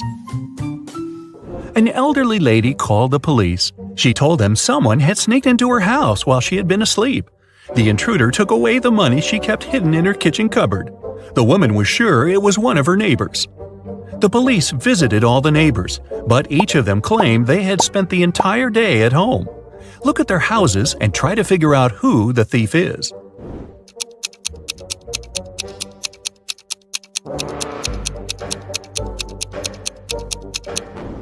Rick is lying. He wasn't at home. His car was parked near the house already after the snow had built up on the driveway. Look at these people carefully. Who does this dog belong to?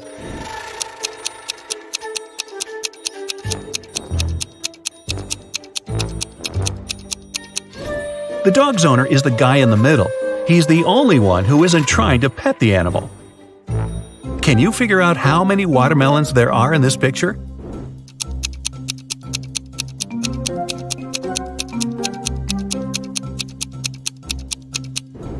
Five. Gloria failed her math test. Luckily, her professor was an understanding woman. She offered a deal. If the girl cracked 3 riddles, she'd get a good mark. Of course, Gloria agreed. The first task was to figure out the answer to the equation. Can you do the same?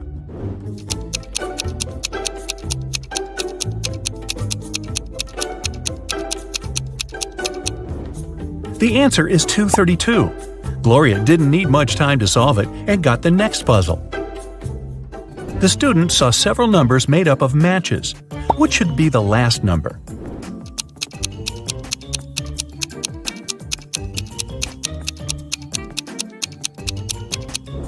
The last number should be 1. After every step, the number of joints goes down by 1. And finally, the teacher gave Gloria several pool balls. Use only 3 of them to make this equation true. After a couple of minutes, Gloria figured out the way to do it. Do you know what she did?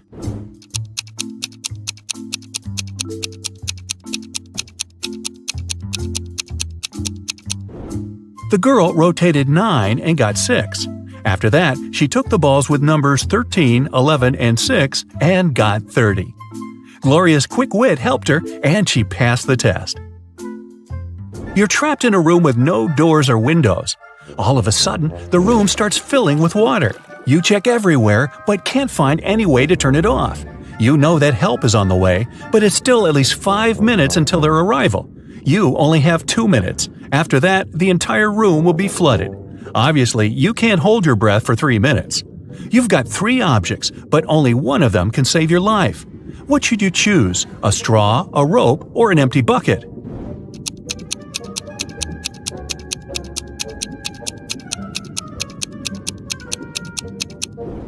You should opt for the bucket. Put it on your head. This will create an air pocket and you'll be able to breathe for a couple of minutes until help arrives.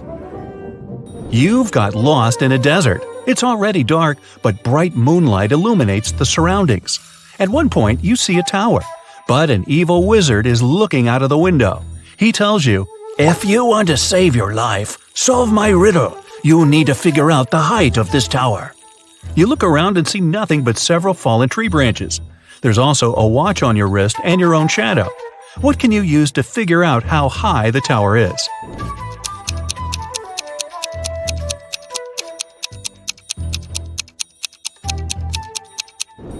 Your shadow will help you. You can compare its length with the length of the shadow cast by the tower.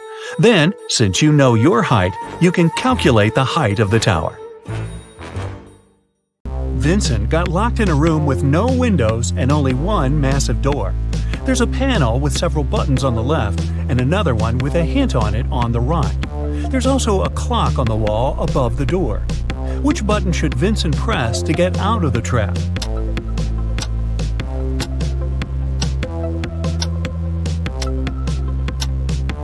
The green triangle.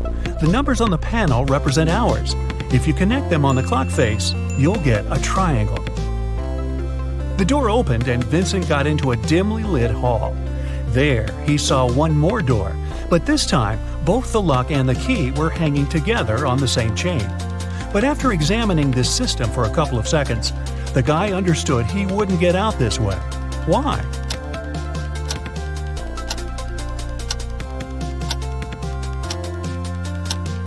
The key has a different pattern. It won't fit in the lock. Vincent needs to look for another way to escape. Then Vincent notices a table standing in a dark corner. There's a piece of paper, a knife, and several inflated balloons lying on it. Vincent picks up the paper. It's a note. To get out of here, you must puncture a balloon with a knife. But if the balloon loses any air or bursts, you'll stay here forever. Vincent thought for a while, then he did something and a hidden door opened in one of the walls. What did he do?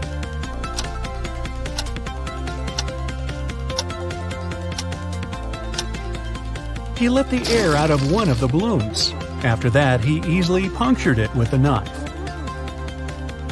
Detective Marcus and another passerby became witnesses of a car accident. A man, hit by a minivan, was lying on the ground, unconscious. Marcus rushed to the nearest cafe to call an ambulance. When he got back, the passerby told him the man had turned onto his back but hadn't come to his senses. After looking at the scene for a couple of seconds, the detective said, "You'd better return everything you've taken from this man." Why did he say so?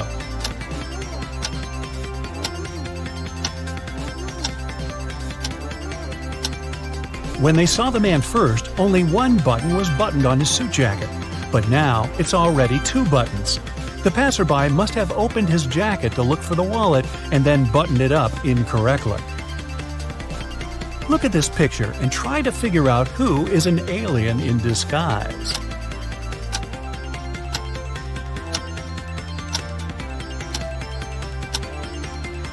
It's the guy in the yellow shirt. He's eating a banana, but he hasn't peeled it before biting on it. He probably sees this fruit for the first time. Three famous detectives came to a coffee shop to discuss a tricky case. A waiter came up to them and asked, "Does everyone want coffee?" The first detective said, "I don't know." The second detective answered, "I don't know." And the third detective said, "Yes." Do you know what the first two detectives ordered?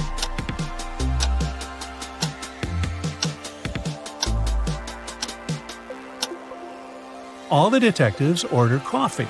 Each of them wanted to have this drink, but the first two couldn't know if it would be everyone's choice. If the first two detectives hadn't wanted coffee, they'd have simply said no. So, when the third detective heard the replies of his colleagues, he figured out both of them wanted coffee. And since he was also going to take a cup, he said yes. Ralph, Willie, Amber, and Grace are in a museum room. Someone stole a priceless exhibit from this room several hours ago. Ralph, Willie, and Amber claim they have nothing to do with the crime, but the detective doesn't believe them. They all get arrested and taken to the police station. Only Grace, who hasn't answered the question, is free to go. Why?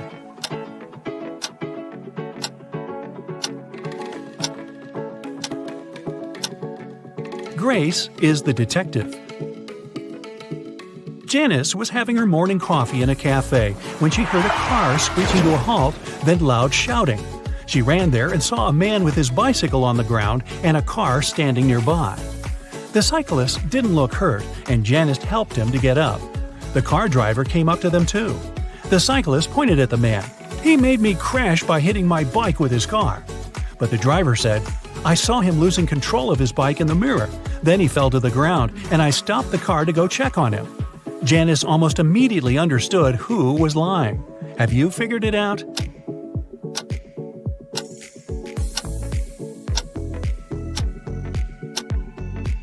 The car doesn't have side mirrors. There are also lots of things in the back seat. They block the view of the road. So the driver couldn't have seen anything in his rearview mirror either. He's lying. One wealthy businessman was famous for always wearing a white hat. But one day, he came to his office with a bunch of fruit on his head. His employees were shocked, but they didn't dare to question the man. The situation repeated the next day. On the third day, the businessman's secretary plucked up all his courage and asked what was going on. The man answered, "That's because I lost a bet. I haven't fulfilled it yet, but I'll do it today. There's no need to order lunch for me." What did the businessman have to do to fulfill the bet?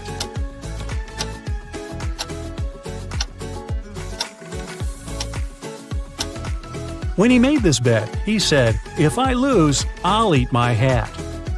Detective Mark Darson suspected one man of committing a crime. He decided to stake out his house. Not too far away, he spotted an artist setting up her easel. Apparently, she was going to draw the criminal's house.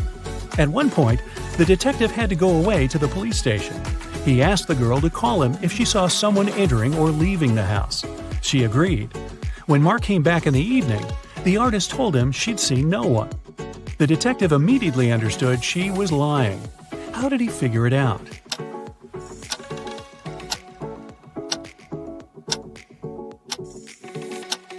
When he was leaving, all the windows in the house were closed. But in the picture the girl drew, the windows are open. It means someone was inside while Mark was away. Take a look at this picture and try to understand which guy is Ben.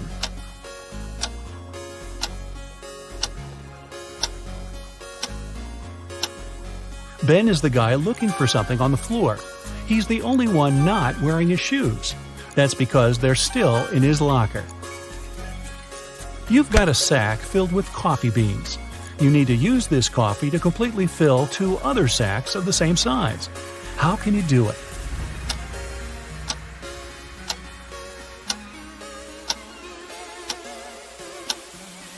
Put one empty sack into the other and fill them with coffee. A large sum of money was stolen from Mr. Green's safe. The police suspect Alan, but Alan says, "I don't know anything about safes or about how to open them. I'm a simple blacksmith." The detective doesn't believe him and asks Alan to prove it. He gives the guy one job-related task. If he copes with it, he's telling the truth. Alan gets 5 different chains. Each of them has 3 links. The detective asks the guy to make one chain out of these 5 pieces, but he can separate and combine only 3 links. In no time, Alan finished this task and was released. How did he do it?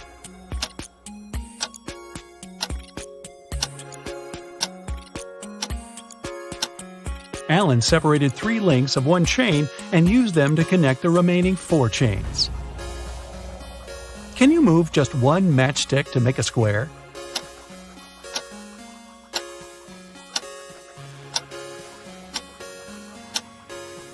Pull this matchstick up a bit. Here's your perfect square. Mr. Bernard, a famous inventor, lived on the 6th floor of an apartment building. After long months of work, he finally created a time machine. He packed lots of food, water, and other necessary stuff and was ready to test his invention. He set the timer so that the machine took him 500 years back into the past. Mr. Bernard was about to press start when a thought came to his mind. He took the mechanism and carried it to his garage that was on the 1st floor. Why?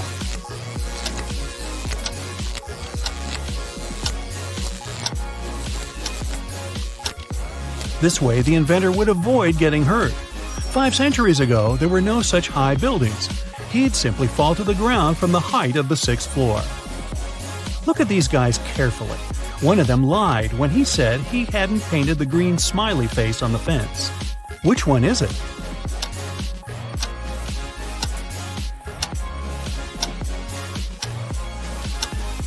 It's the guy on the left. Check out his left hand.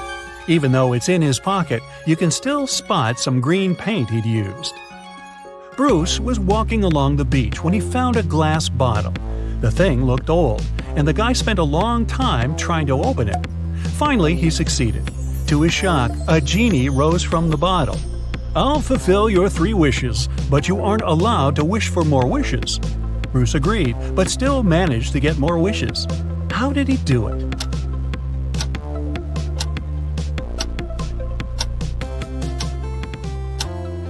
His first wish was that the genie allowed him to ask for more wishes. Several birds landed on trees, one bird for one tree. But in this case, one of them didn't have a tree of its own. Then they regrouped, with 2 birds sitting on one tree. After this, one tree was left free. How many birds and trees are there?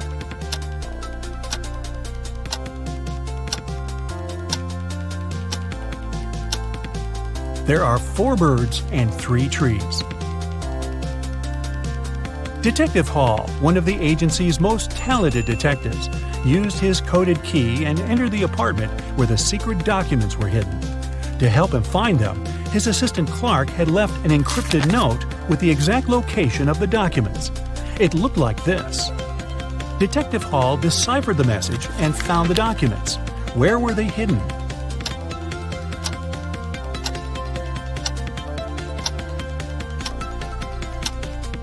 The note says, "Under the carpet in the studio." The detective just read it backwards and ignored the spaces between the words. Miss Harrelson called the police and reported that someone had broken into her house. When the officers arrived, they found the woman tied up to a chair. She said a man in a black mask had entered her house and tied her up so that she couldn't even move. Then he had stolen all her savings and left. But the officers didn't believe Ms. Harrelson and arrested her for misreporting. Why?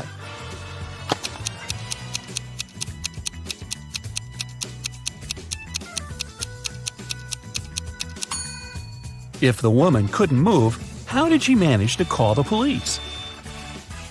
It was Hazley's birthday. Her parents said that they had a present for her, but she had to find it first. To help the girl, they gave her a note that said, "Where should the girl look for her present?"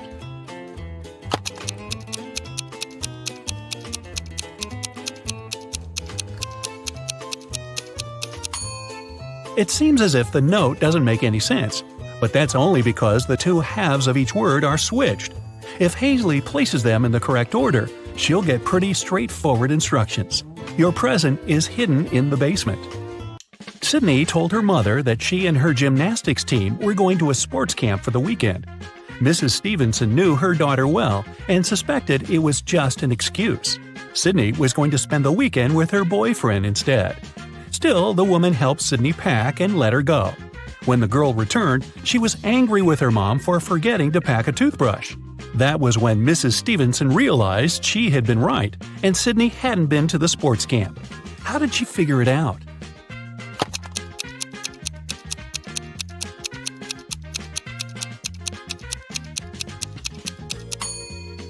When she packed Sydney's things, she put the toothbrush in the bag with her gymnastics clothing. If her daughter had indeed been to the sports camp, she'd have opened the bag and found the toothbrush. But she didn't, which means she never used that bag. Look at these people who are doing their grocery shopping. One of them has stolen a watermelon. Can you tell who?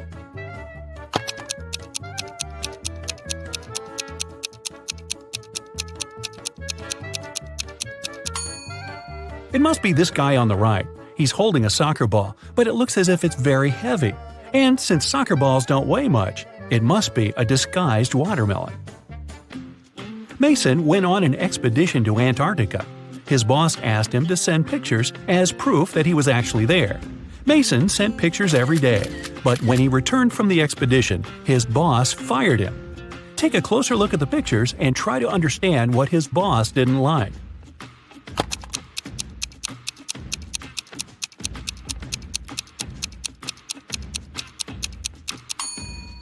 Mason was sent to Antarctica, but in some pictures, you can see palm trees. No wonder the boss realized the photos were photoshopped and Mason hadn't gone there at all. An old man had extremely poor vision. He was living with his son, Mark, because he needed assistance all the time. One day, the man was resting in his armchair while his son was preparing dinner. Suddenly, Mark heard glass shatter. The man ran into the room and saw that the window was broken. He asked what had happened.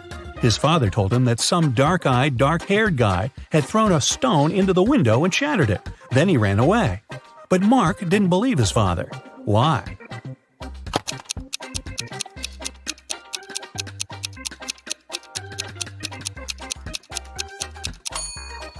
The man had extremely poor vision, and he wasn't wearing his glasses at the time of the accident. He couldn't see the guy, let alone the color of his hair and eyes. Savannah went on a business trip with her husband. In the evening, the woman didn't feel well and suddenly blacked out. When Savannah woke up a couple of hours later, she couldn't remember anything. There were two men in front of her, and both claimed to be her husband. The woman couldn't remember which of them was her real husband. Can you help her figure it out?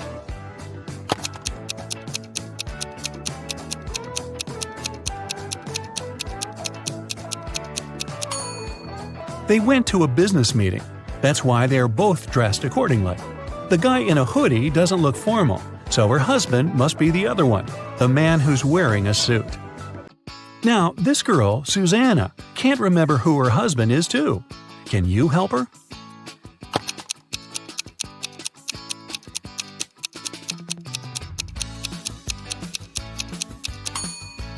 It must be this guy. Look, he's wearing a ring while the other doesn't seem to be married. Ava's parents, John and Catherine, came to the hospital to pick up the teenager. Can you tell which of these young people is their child?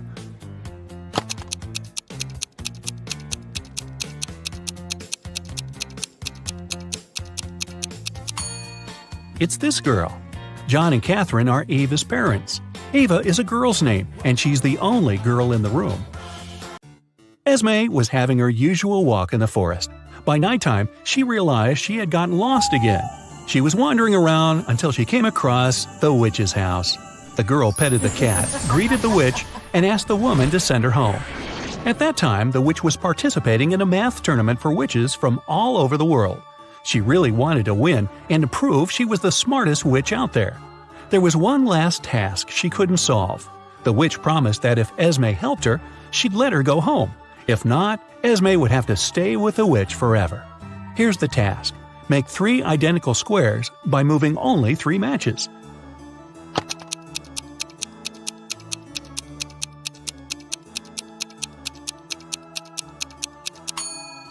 You just have to move these 3 matches over there. It works, and Esme can return home. Thor asked his friends to guess what his laptop's 3-digit password was. Each of them made a guess. The numbers they chose were 357, 902, 907, 954. Even though no one's guess was right, every person guessed 1 digit correctly and exactly in its right place. Can you figure out Thor's passcode?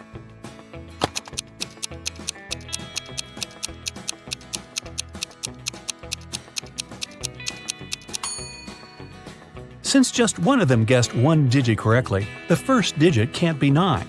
In this case, 3 people would have guessed it right, and there wouldn't be enough people to guess the third digit. The only other option for the first digit is 3, which means the second digit can't be 5 and the third one can't be 7. Since the second one can't be 5, then it's 0. 2 people guessed it correctly. And the third digit is 4. If it was 2, it would mean someone guessed 2 digits correctly, 0 and 2. But that's not true. So, Thor's code is 304. Students were divided into 2 teams to do one task. Storm, Dean, and Brooke were in Team Yellow. Elsie, Emma, and Veda were in Team Purple. Following the same logic, what group does Lexi belong to?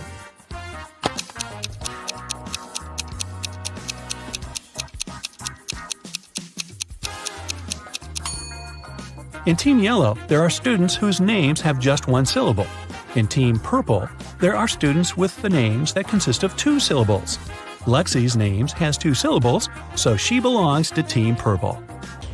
Atlas got trapped in the attic of an old house. There are just 3 ways out, and all of them dangerous. Behind the first door, the roof and the floor are made out of magnifying glass, and the sun will burn anyone who comes in. Behind the second door, there's a room filled with poisonous gas, and the third door is hiding a hungry lion. How can Atlas escape?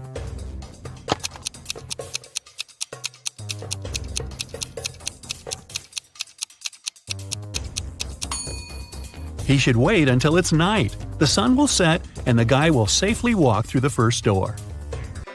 Now, take a look at Iris and her close friends, Max, Ginny, Josh, and Ren. Who's her partner?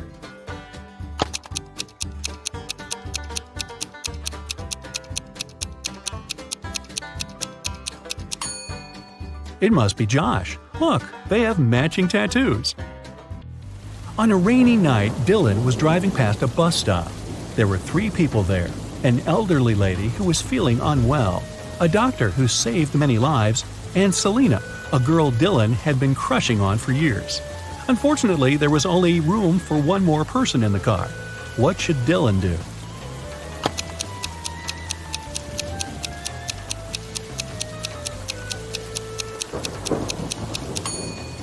He should give his car to the doctor, who would take the elderly lady and drive her to the hospital. And Dylan can stay at the bus stop with the girl of his dreams. Charlie, Andy, Taylor, and Alex are all related to each other, but one of them is the opposite gender from the other 3. Here's what you know. Alex is either Charlie's brother or Charlie's only daughter. Alex's sister is either Andy or Taylor. Taylor's only son is either Charlie or Andy. Can you tell who's the opposite gender from the other 3?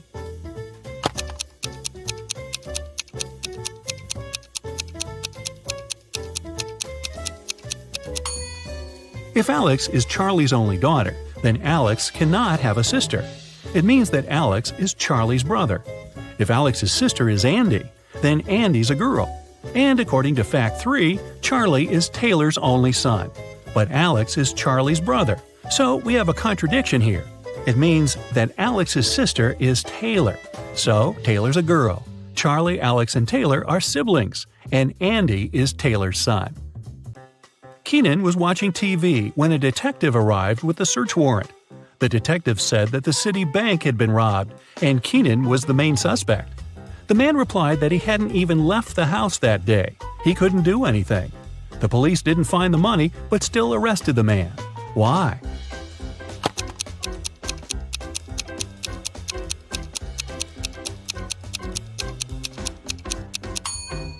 Keenan said he hadn't left the house. But take a look at the calendar and the grocery store receipt. The dates are the same. It means Keenan at least did some grocery shopping and lied about not leaving the house. Detective James Anderson stopped the man who was leaving a clothing store. The sales assistant claims you've stolen some expensive gloves. These are my gloves. I've had them for ages. But the detective immediately understood the man was lying. How?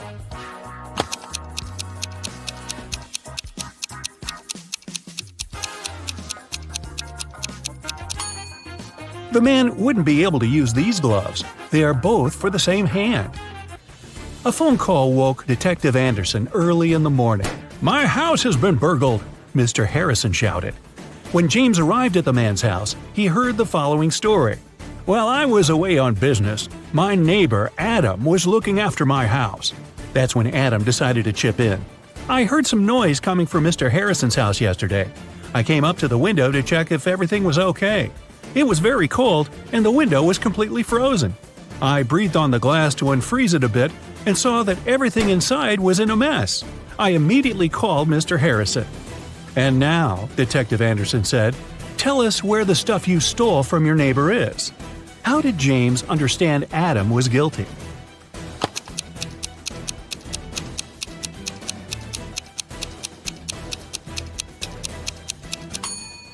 Windows freeze from the inside, not outside.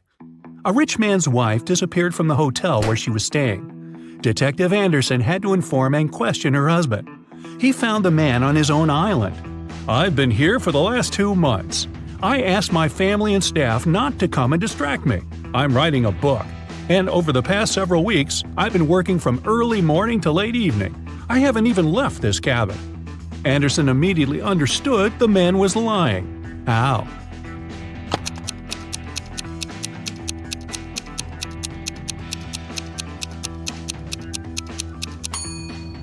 There's only a thick notebook and a pen on the man's desk. If he had been writing as much as he claimed, the ink would have finished long ago. Mr. Dillon sold beautiful rare vases. There were dozens of them on the shelves of his store. One day, the man called the police. When they arrived, the owner had his head bandaged. His store was a mess. "These guys ran into my store and grabbed the money and the most expensive vases. Then they hit me on the head and I blacked out." Detective Anderson immediately understood that Mr. Dillon was lying to get the insurance money. How did they figure it out?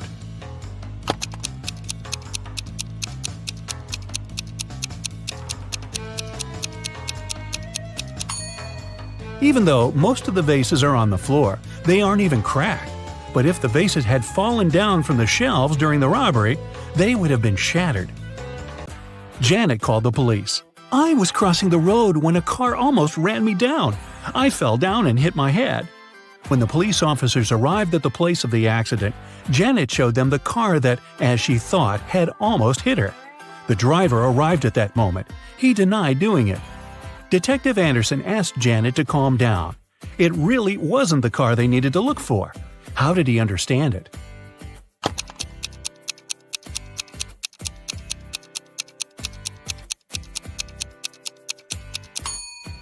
It was raining when Janet was crossing the road, but there's a dry spot under the man's car.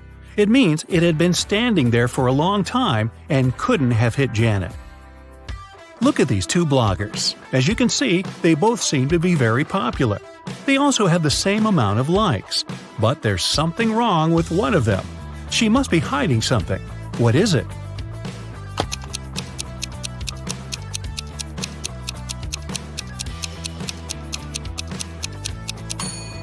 The girl on the right is probably trying to save money at the moment. The logo on her bag looks like the Chanel logo, but it's written Gucci underneath. Detective Anderson was on a train. He had very nice fellow travelers. They were talking and laughing when the train entered a tunnel. Everything was plunged into darkness for several minutes. When the train left the tunnel, one of the passengers, Ella, exclaimed, "My diamond brooch! It's gone!" Everyone started talking nervously, looking at one another. That's when Anderson calmly said, "I know who took the brooch. I saw it." How could he see it?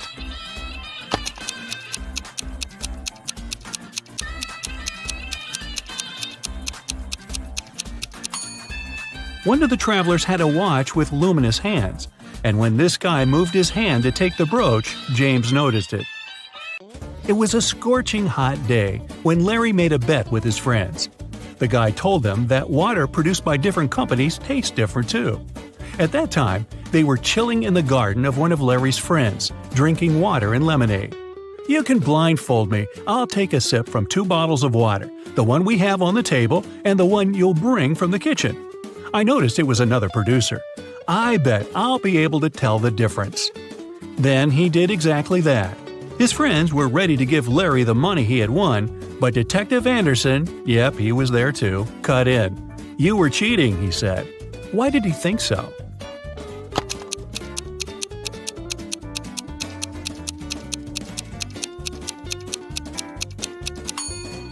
It was an extremely hot day. No wonder the water that had been outside for several hours was much warmer than the water brought from the kitchen.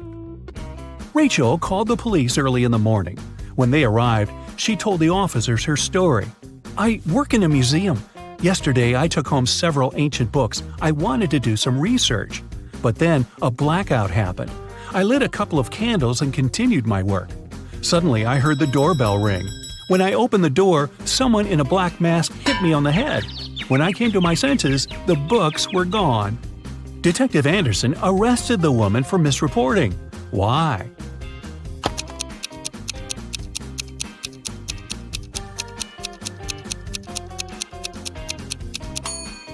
If there had been a blackout, the doorbell wouldn't have been working.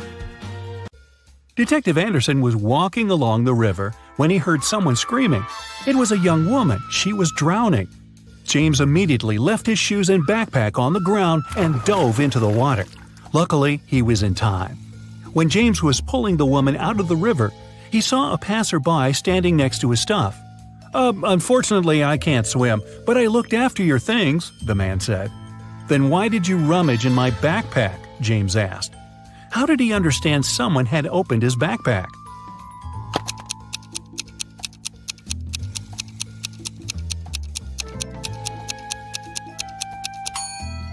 When he dropped the bag on the ground, the zipper was on the left side, but now it's on the right.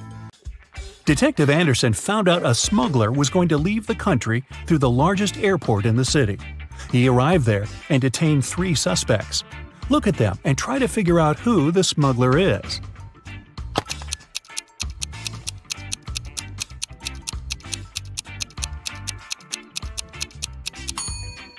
It's the 3rd passenger. His suitcase is full of totally random stuff.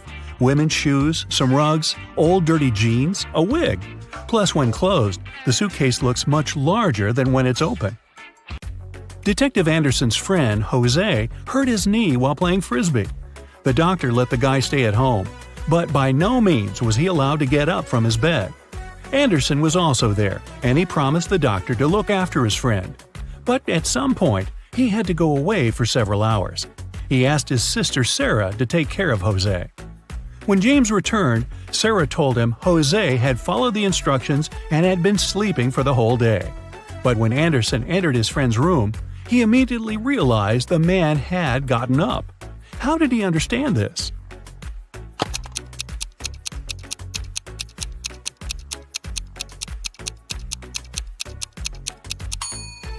Jose moved his bedside lamp from the desk to his nightstand and plugged it in. Detective Anderson's sister, Sarah, was married to Michael, a professional cyclist. One Saturday morning, James came to visit them and noticed that everyone was extremely nervous. It turned out Michael was going to have a challenging cycling tournament. "I promise I'll bring you the bouquet they give to the winner," Michael told Sarah. 4 hours later, he indeed came back with beautiful flowers. But James realized right away Michael hadn't won the tournament. How?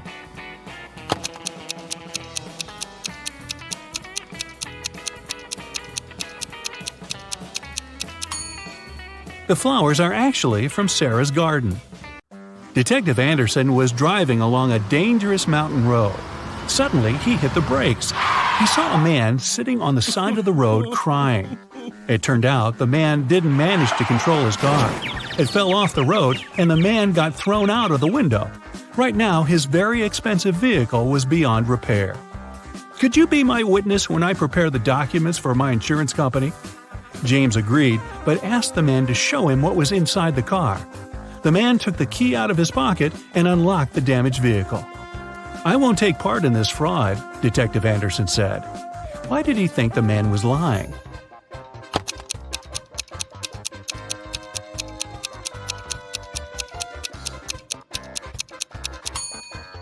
If the man had been thrown out of the car, the key would still be in the ignition. Detective Anderson's friend Hannah called him and asked the man to visit her. She said it had to do with her husband, Martin.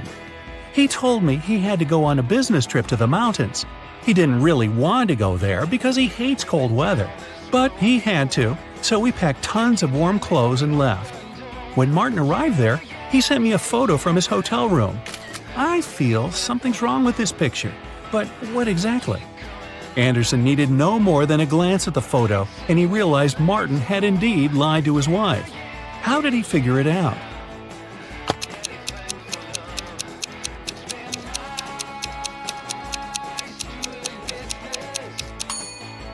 There are palm trees outside the window. Those trees don't grow in cold climates. Lucas and Hudson are walking. Which one of them isn't very smart?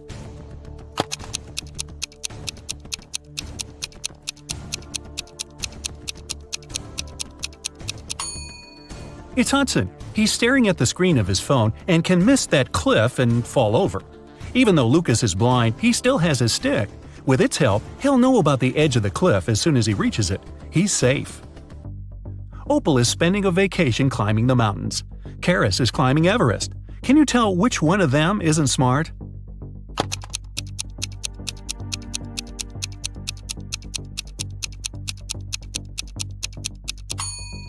It's Opal. Look, she's forgotten about the safety rope and is climbing without it. Not good. Gabriel and Archer are bloggers who take selfies in dangerous places. This time, Gabriel is taking a selfie while surfing a huge wave, and Archer has chosen to take one while standing on the edge of the bridge above the lake. Who is not being careful?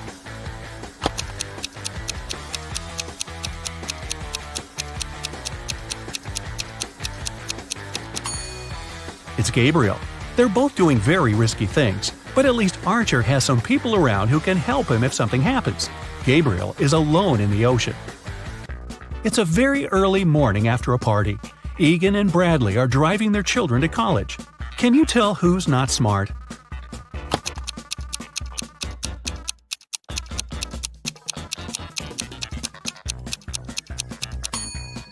Egan. His son isn't even in the car. Delilah and Ellery are on vacation. Both of them decided to learn something new. Delilah is skiing in the forest, and Ellery is practicing skating on the lake. Who's in danger?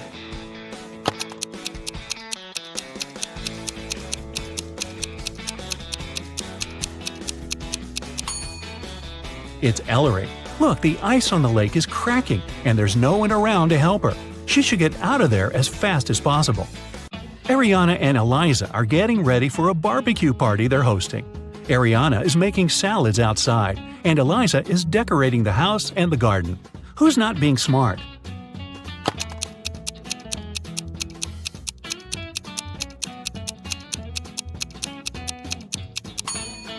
It's Ariana. While she's busy with the salads, the meat is going bad in the sun. Karis, a mother of 4, returned home and saw that all the teenagers were quietly doing their own stuff. The oldest one, Amanda, was playing Uno, Gabriella was reading, Haven was painting. What was Ainsley doing?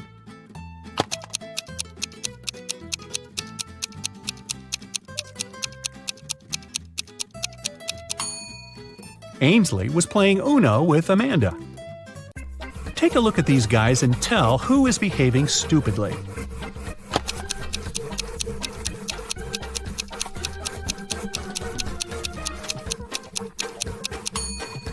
All the guys on the left, they will all fall in the end. The only guy who will stay on the tree is the one on the right. Detective Callum was spending his holiday in Hawaii. He was having his evening coffee on the terrace when he heard some noise and a scream. The balcony door of the room next to his was open, so he walked in and asked what had happened. A young actress, Chanel, was staying there. She said some man dressed in black and wearing a mask broke into her room and tried to take her away. She screamed and the criminal ran away, disappearing in the hallway. The actress asked Detective Callum to find the man immediately. But the detective said Chanel could try to fool someone else, and he'd rather return to his coffee. Why didn't he believe the girl?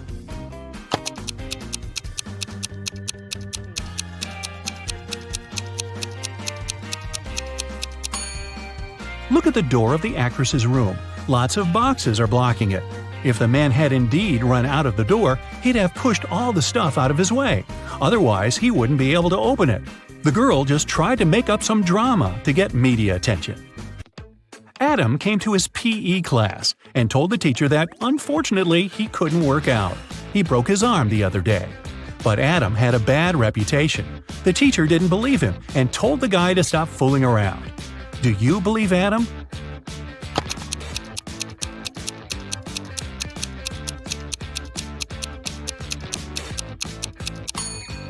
Look, he has a cast on his arm, but it's placed over his jacket. It must be fake.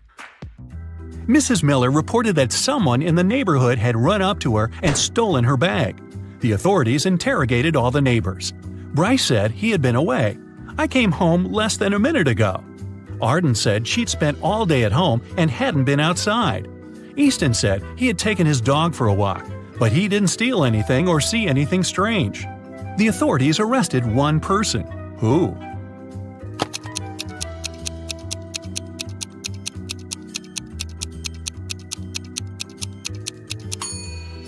They arrested Bryce. He said he'd just come home, but the water in the pot on the stove is boiling.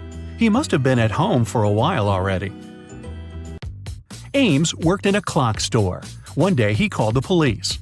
When they arrived, Ames told them he had been working when the electricity suddenly went off. He tried to solve the problem by himself first, then he called the police. They soon figured out what had happened, and the lights were on again. Ames immediately checked the cash desk. Apparently, while the lights were off, someone broke into the store and stole all the money. But the police didn't believe him and arrested the man. Why?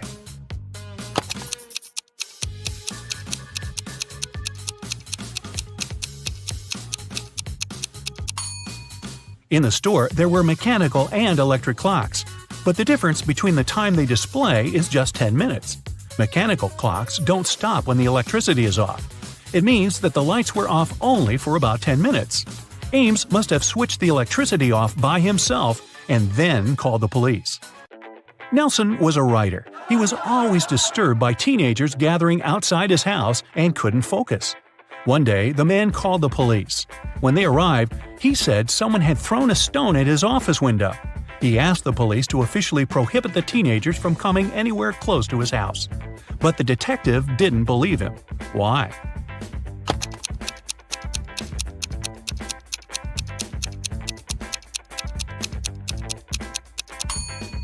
Look, the glass is broken at the bottom, but this part of the window is protected by the balcony outside. Nelson must have broken the window himself to accuse the teenagers. A family was on vacation, and they had no idea what day it was. Dad said, I'm pretty sure it's either Monday or Tuesday. Mom added, all I know is that it wasn't Wednesday yesterday. Jake said, it must be Wednesday, or the weekend. Sienna was in doubt. Maybe it's Friday. Ruby said, Friday is tomorrow. Can you tell what day it is if only one statement is true?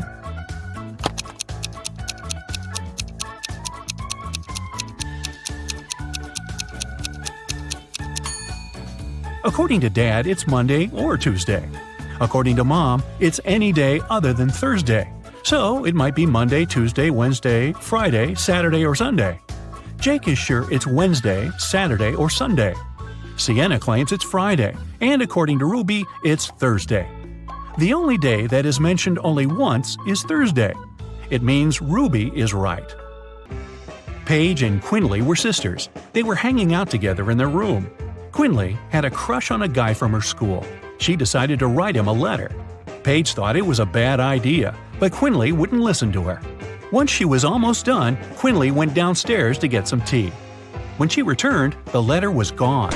Paige said that a gust of wind suddenly blew in and the letter flew out of the window. But Quinley didn't believe her and asked Paige to give her the letter back. How did she figure out her sister had taken the letter?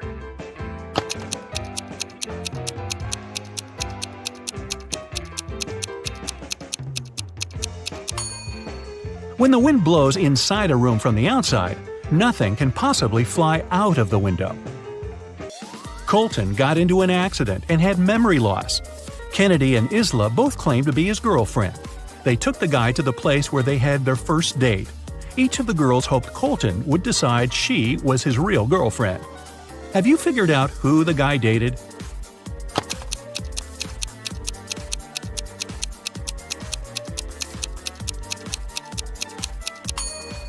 Look, there are initials painted on the tree, saying C plus I.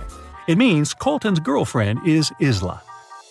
In a hotel, someone robbed a rich gentleman. The only witness was Joseph, a cleaning man working in the hotel. He was tidying a room nearby at the time of the robbery. The detective asked the man if he had seen anything. Joseph said, "When I heard the noise, I was going to enter the room, but then the door opened and hit me on the head. I couldn't see for a while." Joseph even showed the police officer a bruise on his forehead. The detective didn't believe Joseph, though, and arrested him for assisting the robber. Why?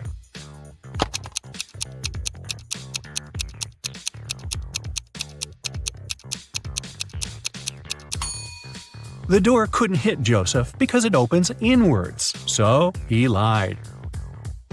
After an accident, Karis was staying in the hospital. Only relatives were allowed to visit her. But 3 guys wanted to see the girl: her boyfriend, a classmate who was in love with her, and her brother. Each of them said he was her brother. Take a look at the guys' identity cards and try to figure out who her brother is.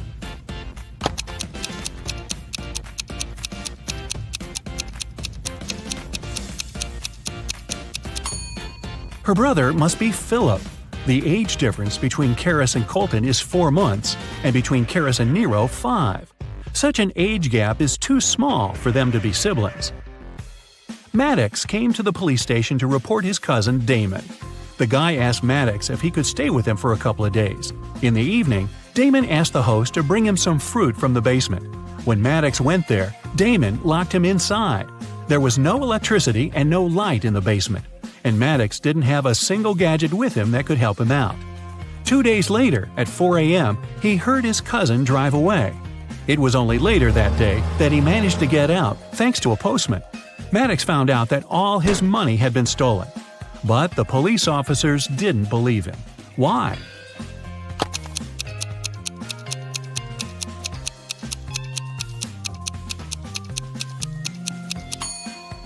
Maddox said he hadn't had any gadgets to check the time. It was also too dark to see anything on a regular clock. Then how could he figure out when exactly his cousin drove away?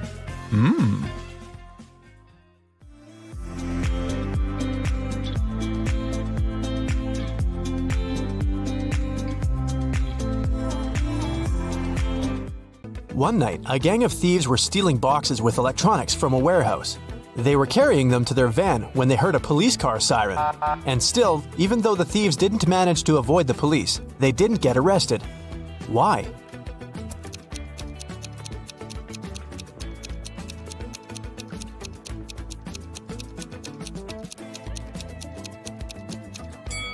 They started to carry the boxes back into the warehouse, pretending to be a late-night delivery.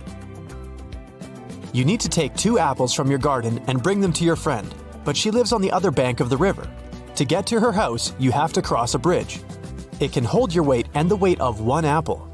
If you try to step on the bridge with 2 apples, it'll collapse into the water, which is swarming with piranhas. What can you do to bring your friend 2 apples if you can only make 1 trip?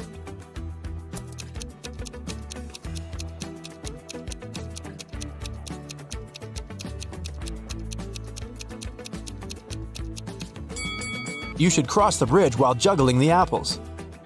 When is 1,893 and 2,548 smaller than 498?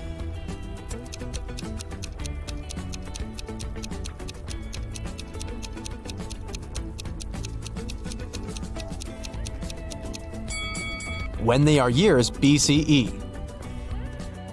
Susan worked in a clothing store that sold expensive designer items. One day, she discovered that someone had stolen a pair of pants. Look at the people who were inside at that time. Try to figure out who the thief is.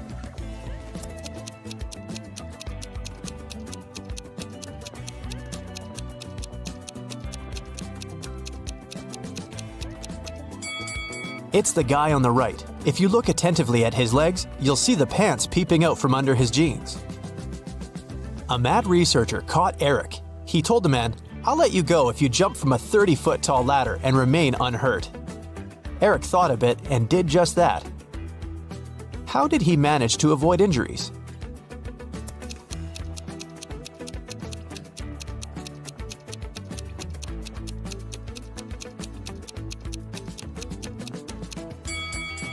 He jumped from the bottom stair. Detective Michael Brown went missing while investigating a tricky case. His friend, Detective Williams, found out that one of their colleagues was behind his disappearance. Williams visited Brown's home, and his friend's wife gave him a note. "Michael told me to give it to you if something happened to him." In the note, there were 4 numbers: 2, 8, 6, 7. Williams started to question his colleagues. "I've been away visiting my parents," said Tess. Jack said, "I haven't seen Brown for a couple of days." And Nora replied, "I'm just a trainee. Detective Brown gave me a task and I was busy doing it." Williams thought for a while, looked at the note again, and understood who was guilty.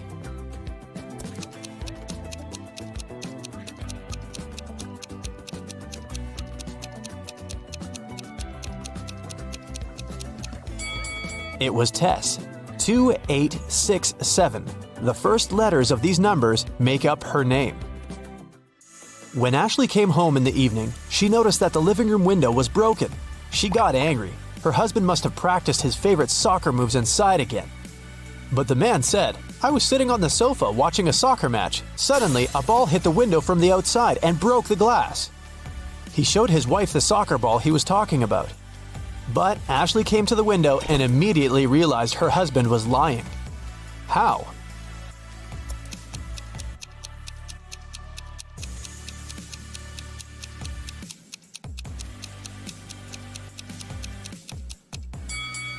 The woman saw that the glass was on the ground outside the house.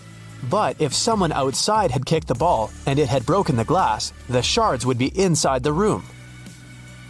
3 tortoises are having a walk in the park. One of them says, "2 tortoises are following me."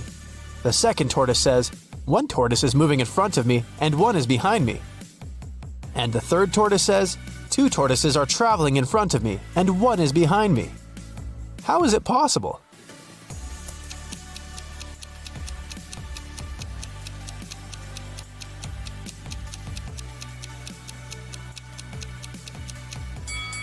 The tortoises are moving in a circle. Stephen had a storeroom in his house. It got locked with a special padlock which could be closed without a key, but to open it, Stephen had to use one. The only person who had the key was Stephen. There were no duplicates. The man locked the door carefully every evening. But one day, a golden brooch was found lying in the middle of his storeroom. It had been stolen from the museum the day before. The police suspected that Stephen was the thief because no one else had the key and the man lived alone. Stephen knew for sure he was innocent, but then, how did the brooch appear in the room?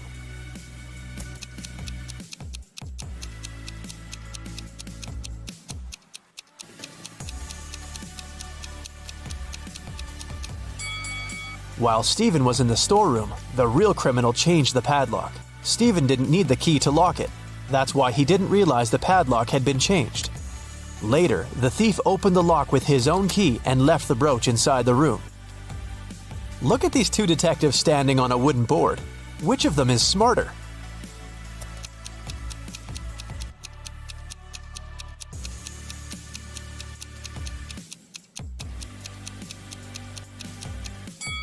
The one on the left. He can keep his balance by standing in the middle of the wooden board. But the other detective can easily fall down. Once, a dance studio owner found Dylan, one of the instructors, lying on the floor in one of the rooms. Someone had hit the man on the head. The police questioned the dance studio workers and visitors and found 3 suspects. Chloe, a regular, said she hadn't visited the studio for several days. She had a couple days off and spent them sunbathing on the beach. Ethan, another instructor, told the police his friend had called him and asked for help. That's why he had left the studio before Dylan came to work. Layla, Dylan's girlfriend, told the police they had quarreled earlier in the morning, but after that, she didn't see Dylan. The police officers understood right away who was behind the attack.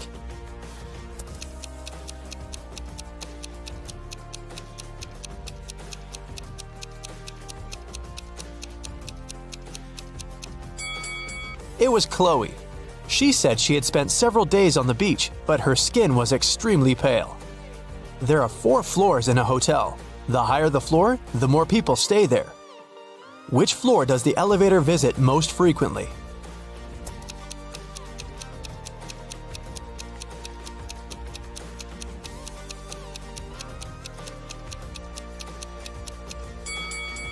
The first floor. People from all the floors go there. A billionaire's wife called the police at 8 a.m. on Sunday morning. She said she found her husband unconscious in his study. A baseball bat was lying next to him on the floor. The police questioned everyone who lived in the house.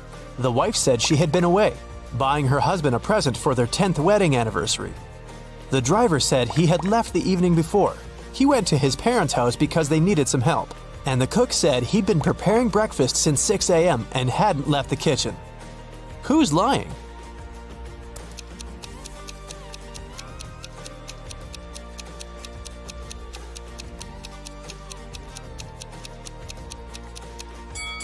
The wife. Stores aren't likely to be open so early on Sunday morning.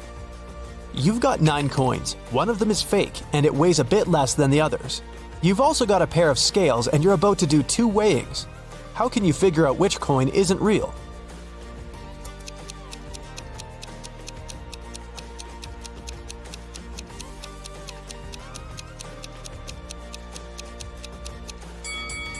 The first weighing, 3 coins and 3 coins.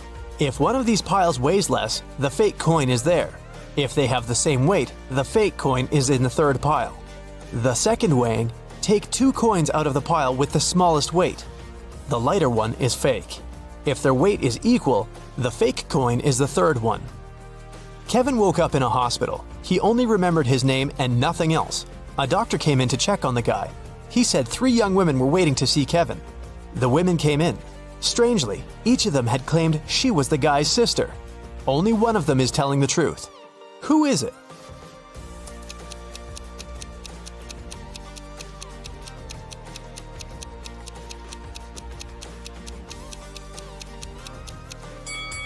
It's the one in the middle.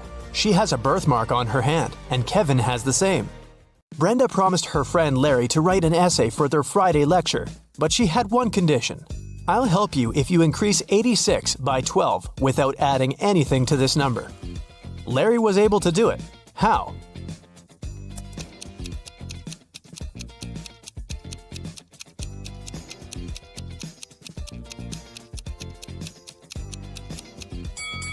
He wrote 86 on a piece of paper, turned it upside down, and he got 98.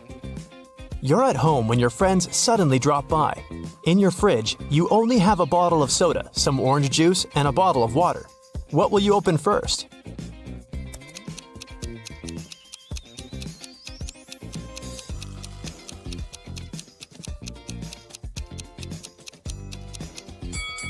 The door of your fridge. 5 cats need 5 minutes to catch 5 mice. How much time does one cat need to catch 1 mouse?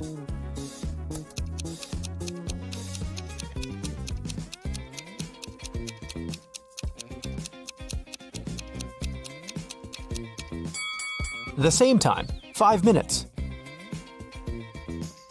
Amanda was going through a deserted park when someone hit her on the head. When she recovered, her bag, along with her phone, money, and documents were gone. There were no people around except for one elderly lady. Amanda rushed towards her, explained the situation, and asked to call the police. The lady told her not to worry and started to press 911 on her phone. After talking for a minute, she said, "They're going to be here in no time." As soon as Amanda heard these words, she sprinted off. Why?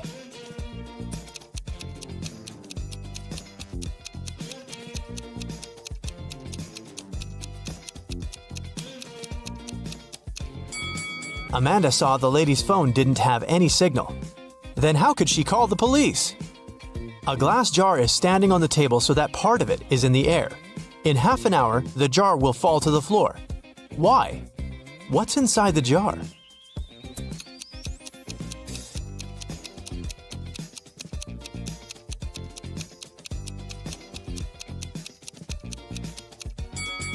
Inside the jar, there's some ice, but its weight is distributed in such a way that the jar is balanced.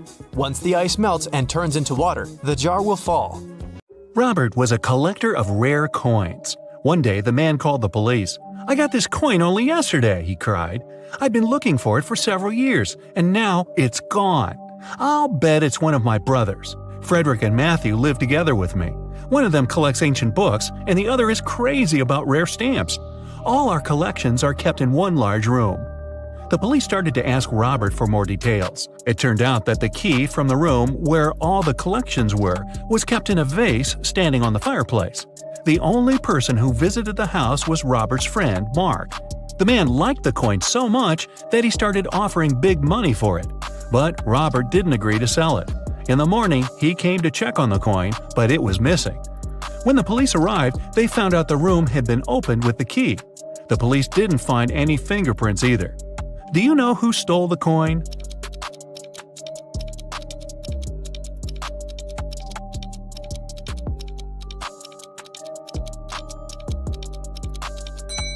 It was Mark. He was the only person who had a reason for getting rid of the fingerprints. The brothers' fingerprints would be absolutely natural since they live there. There was a blackout in the city, but the bus driver still noticed a dog on the road and managed to stop in time. How did he do this?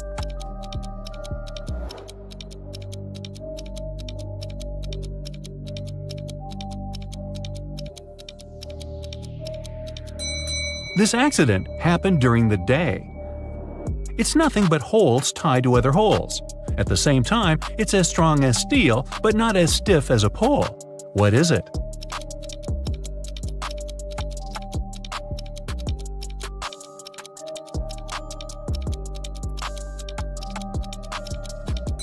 It's a chain.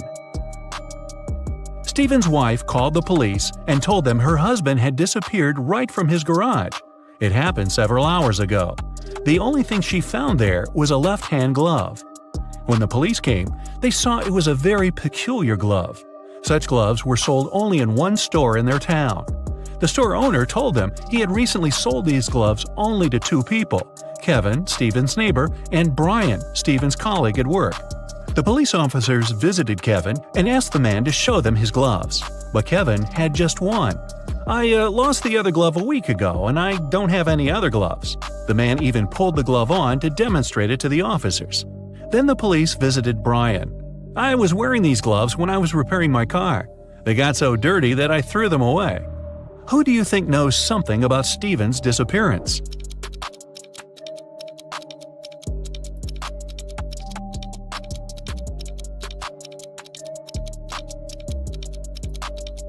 Brian.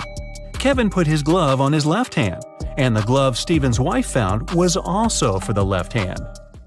A math teacher told his students about the Roman numerals. After that, he asked them to draw just one continuous line and turn IX into 6.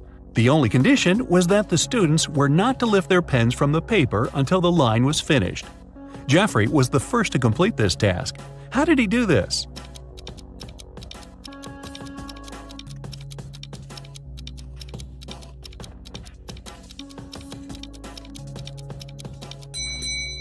He drew the letter S in front of IX and got 6. Both Sharon and Cynthia had a box of chocolates each. There were 14 chocolates in each box. Sharon ate several candies, and Cynthia ate the same number of chocolates that were left in Sharon's box. How many chocolates do they have together now?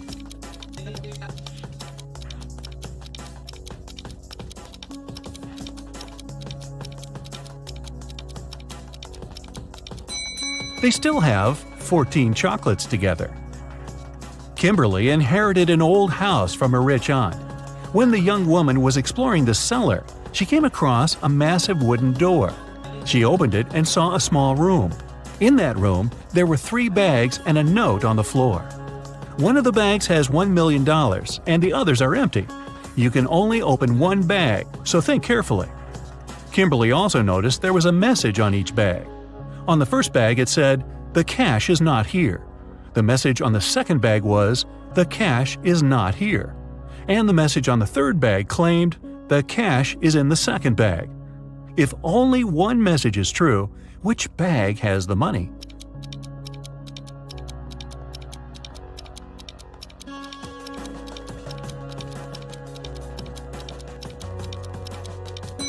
The money can't be in the second or third bags. If it was so, then 2 messages would be true. It means the money is in the first bag. When you look for something, you always find it in the last place where you search.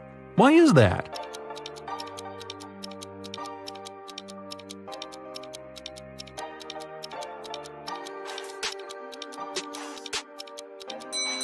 It's always the last place where you look because, after this, there's no need to continue your search.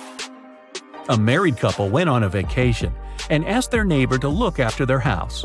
When they returned, the wife found out that she had lost all her expensive jewelry, and it happened because of a power failure, no less. The woman had hidden her jewelry in a supposedly safe place. The house hadn't been burgled. The neighbor was an honest person. The jewelry had disappeared by accident. What happened?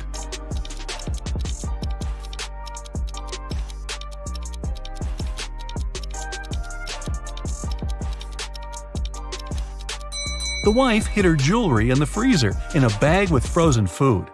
After the power failure, the food got spoiled. The neighbor decided to help and threw away all the bad food from the fridge, along with the jewelry. You're locked in a room with 3 doors. It's safe to walk through any of them, but the doorknobs are the real problem. One of them puts out high voltage. The second is covered with poison. Just 1 drop on your skin and you won't survive. And the third doorknob is so hot it will make your hand burn. What doorknob should you opt for?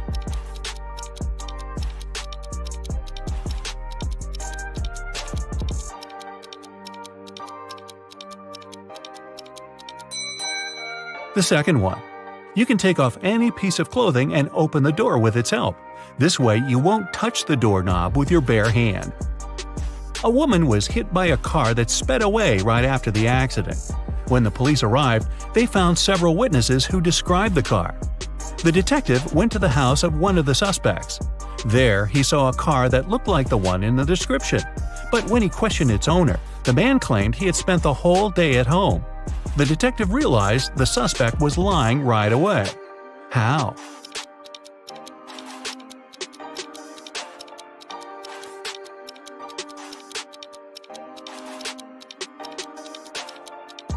He touched the hood of the car.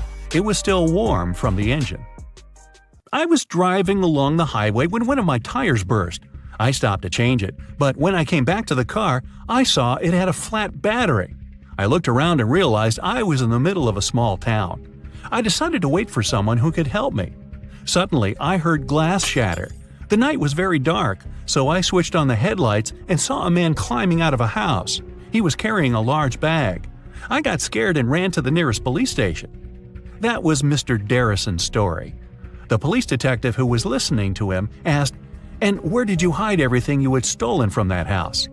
How did he come to that conclusion?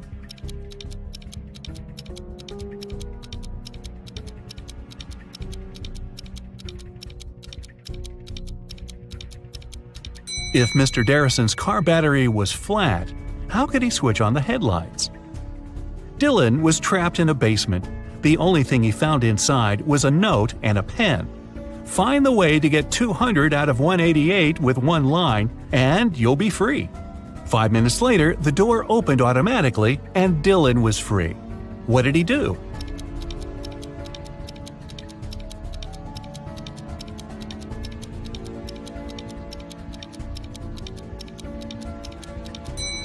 He drew the line to divide 188 horizontally. That way, he got 2 ones and 4 zeros.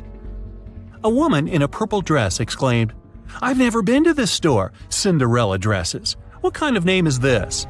But many people claim that a woman in purple took all the money from the cash desk while the shop assistant was away and ran out of the store, Detective Smith told the woman. The woman exclaimed, "I was just standing outside when suddenly a woman charged at me. Of course, I got scared and ran away. Then a police officer saw me running and stopped me. I agreed to return to the store, hoping it'd clear up the confusion. Several visitors said I could be the thief, but they weren't sure. Now I know you're the woman who stole the money," the detective said. How did he figure it out?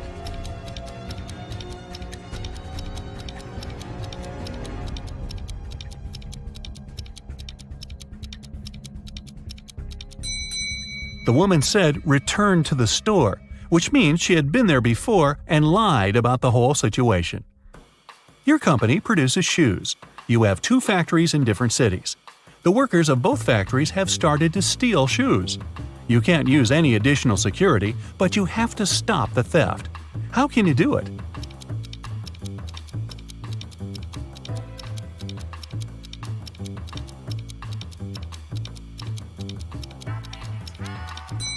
One factory should start making only left shoes, and the other only right ones. Detective Aaron Bowler participated in a competition organized by a private consultant who came from Europe. Aaron wanted to become the Detective of the Year very much. It was the evening of the last day of the competition. The consultant explained what would happen next. You will all gather in a large room. Once you hear a shot outside, you'll need to rush in and find the criminal. The winner will be the person who will get to them first. You aren't allowed to use any equipment or tools. Several hours passed. and the people in the room started to get nervous. Suddenly, Aaron got up and went to another room. His colleagues asked him where he went, but the guy only answered, "I need to get ready for the chase," and he took a seat without switching on the light. Several minutes later, the detectives heard the shot. Aaron ran outside and was the first to catch the criminal. The consultant gave the man his prize and asked, "What helped you to be the first?" What did Aaron answer?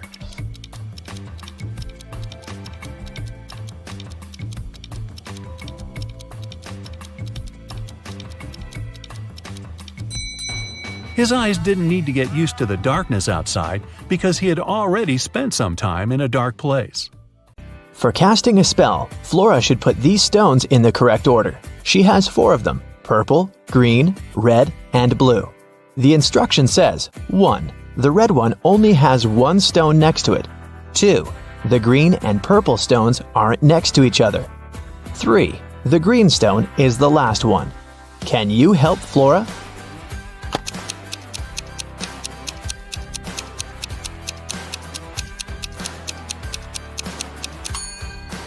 If the red stone only has 1 other stone next to it, then it's either the first one or the last one.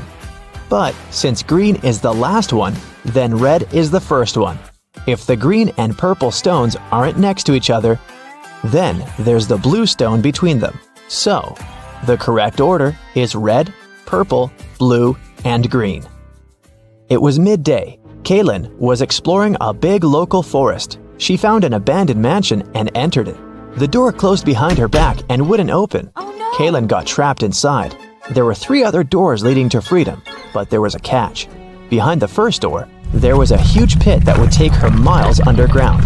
Behind the second door, there was a magnifying glass that concentrated sunlight and burned everybody and everything that entered. Behind the third door, there was a hungry and dangerous lion that would eat anybody and anything that entered. Uh-oh. How can Kaylin escape?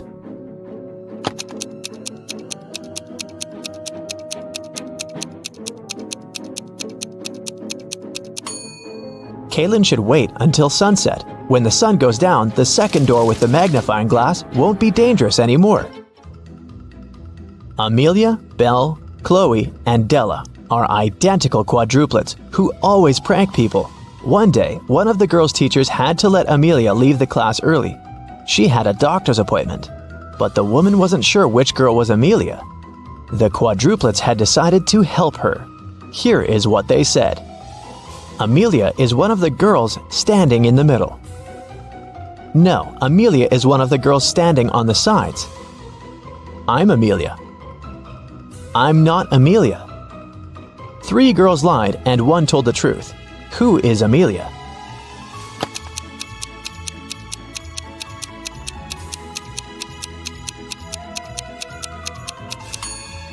If Amelia is the first girl, then 2 girls told the truth, the second and the fourth ones. If Amelia is the second girl, then the first and the fourth girls told the truth. If Amelia is the third girl, then the first and the third ones told the truth. But if Amelia is the fourth girl, then only the second girl told the truth. So, Amelia must be the fourth girl. Esme was having a walk in the forest and got lost. She found a witch's house, petted her black cat, and asked the witch to send her home. The witch wanted to play a game. If Esme won, she'd send her home. But if Esme lost, she'd have to stay with the witch forever. We'll be saying numbers between 1 and 10. The next player will have to choose a number that's between 1 to 10 greater than the previous one. The first person to say 50 wins. You can start. How can Esme win?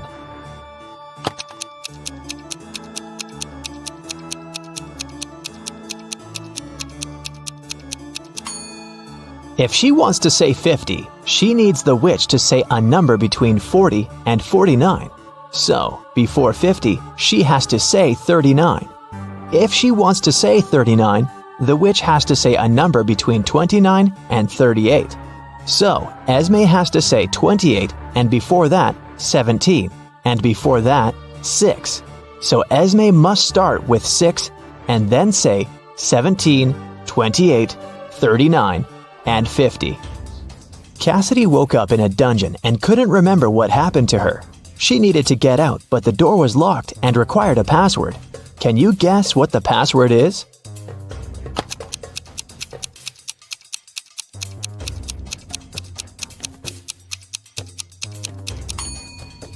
Every next number is made by moving the last digit of the previous 4 to the front.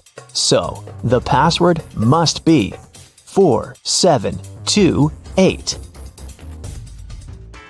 Mrs. Davies is an elderly lady telling a story of her life. After I lived 1/4 of my life, I got my first car. I married 1/12 of my life later. 1/6 of my life later, I started a business. 1/4 of my life later, I got my first granddaughter. She just turned 18. How old is Mrs. Davies?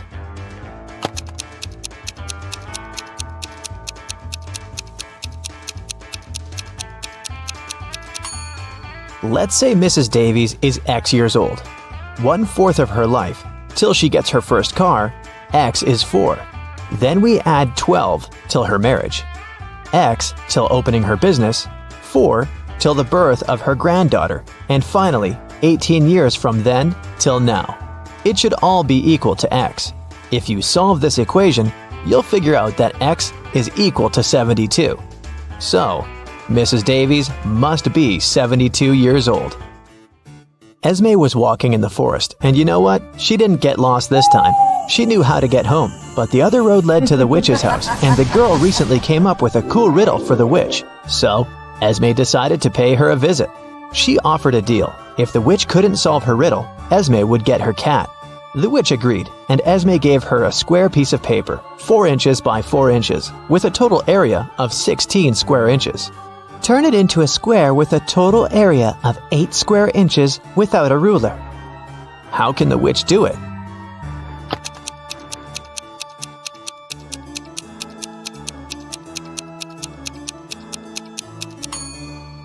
The witch should fold the 4 corners of the square towards the middle. This way, she'll get a square that is exactly twice as small as the original one. Apparently, the witch gets to keep her cat this time. There's a box filled with balls of different colors, 5 red ones, 8 blue ones, and 11 purple ones. Allison has a tricky task. Blindfolded, she has to keep picking up balls until she's sure that she has balls of at least 2 different colors. What's the minimum number of balls she should pull out of the box?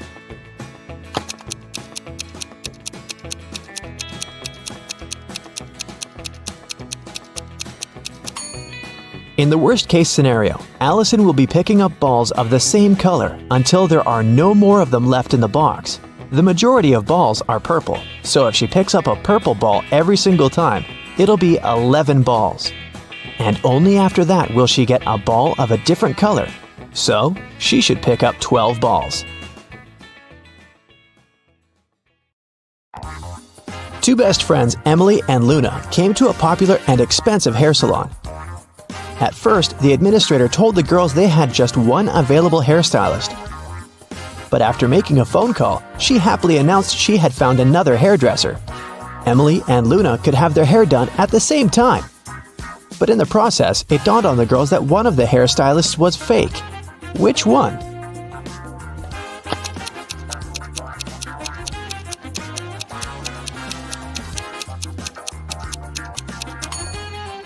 Hairstylists are using regular scissors, but instead of hairspray, the one on the left is holding a can of bug spray. Yeah, that's a big clue right there. Mary and her younger brother Alex were mushroom hunting in the forest. They started to quarrel, so Alex got angry and ran away. After several minutes, Mary rushed after him. She was still fuming but also worried. Soon, the girl reached a small river. A man was sitting on the shore. "Did you see a teenager here?" Mary asked. "Yep, he's just taken a boat and made it to the other side." But Mary didn't believe the man. Why?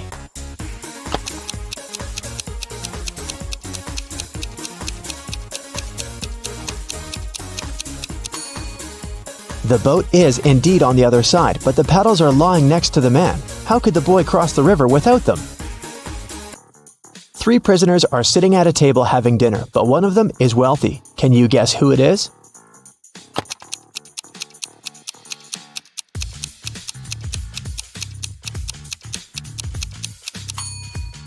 It's not the guy with the steak and shrimps. The little tag on his shirt reveals he's a chef, and he likes to prepare a special treat for himself. The guy with the jewels shows that he's well off, but in prison, jewelry is basically worthless. It's the third guy. Wealthy people try to keep a low profile in prison, not to be targeted by others. That's why he doesn't flash any valuable possessions or his status. It's Friday and all the students have gathered in a big lecture hall to take the end of term exam. The teacher has been informed that one student is going to cheat. Can you tell which one? Pay attention to every detail.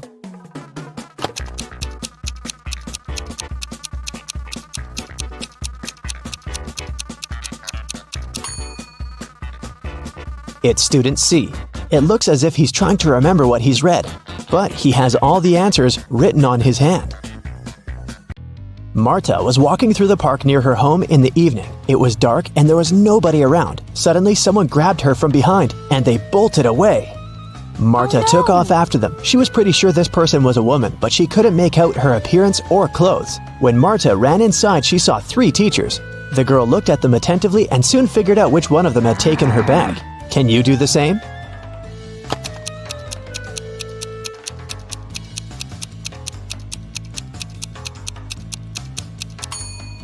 The woman in the middle wouldn't be able to run away with a cast on her leg. The one on the right doesn't have anything in her hands. Where would she hide Marta's bag so quickly? But the woman on the left has a big shopper bag on her shoulder. A real teacher wouldn't need to carry it in the classroom, so she was definitely the one who took the bag. Jonathan sneaked out of the house late in the evening to meet his girlfriend. The teenager thought he was extremely careful and quiet, but his whole family knew about his plan. They were aware the guy would return at midnight, so they decided to make a bet. The one who would see Nathan first when the guy started climbing the fence would be the winner. The prize would be no chores for them for 1 week. So as to not fall asleep, Nathan's dad switched on the TV. The teen's grandfather settled in the living room to read a book. The grandmother went to the kitchen to make a pizza, and Nathan's mom went to her room, sat down on the floor, and started to meditate. Who's going to be the first to spot Nathan when the time comes?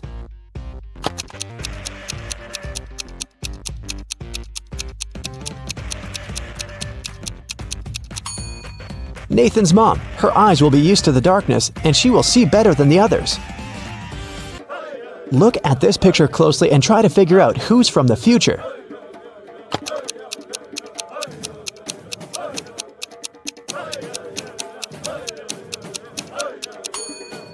Well, I'm pretty sure there was no flashlights in the Stone Age, so it has to be this guy here.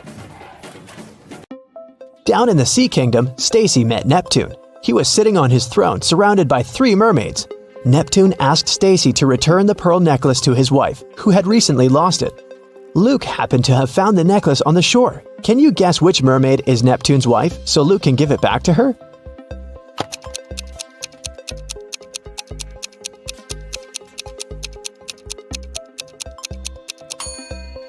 It's the third one. She's the only one who's wearing an engagement ring. Lisa was a famous top model. She was found unconscious in her dressing room during a photo shoot and taken to a hospital.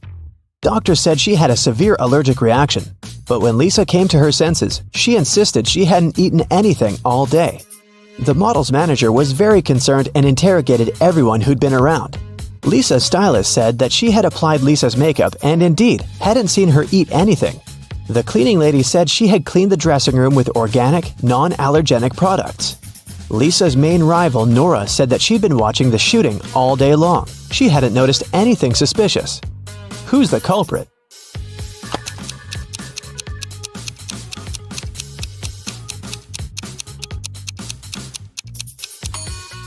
It was the stylist. Lipstick was the only thing Lisa could have swallowed that day.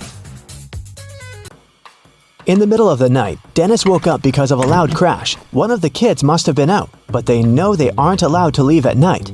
The man went to check on the children. All 3 of them, Catherine, Ruth, and Larry, seemed to be sleeping peacefully. Look at the kids and try to figure out who sneaked out of the house.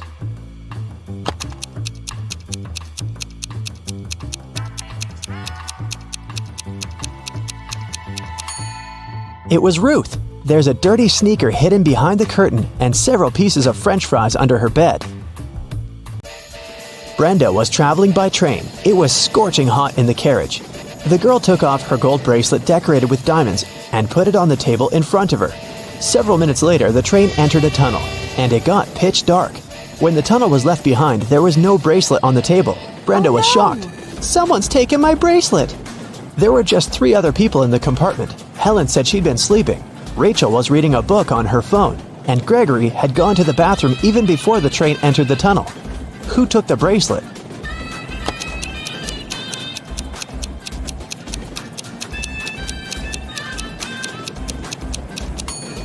It was Helen. At first, she had her sleeves rolled up, but now they're covering her arms down to the wrists, hiding the bracelet. Sarah bought some ice cream on Saturday, but kept the flavors in secret. When she woke up on Sunday, all the ice cream was gone. She asked everyone in the house if they knew anything about it. James answered he had gone to work early that morning and hadn't seen anything. Mary said she wanted to have the new caramel ice cream in the afternoon. She felt bad she was going to miss it. John didn't even know there was ice cream in the house, but he was looking forward to trying it. Can you figure out who knows something?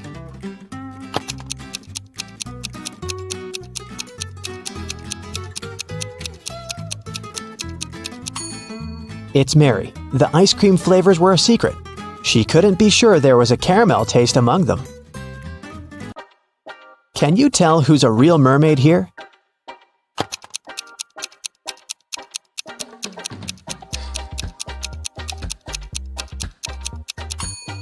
The second one is a guy, so he definitely isn't a mermaid.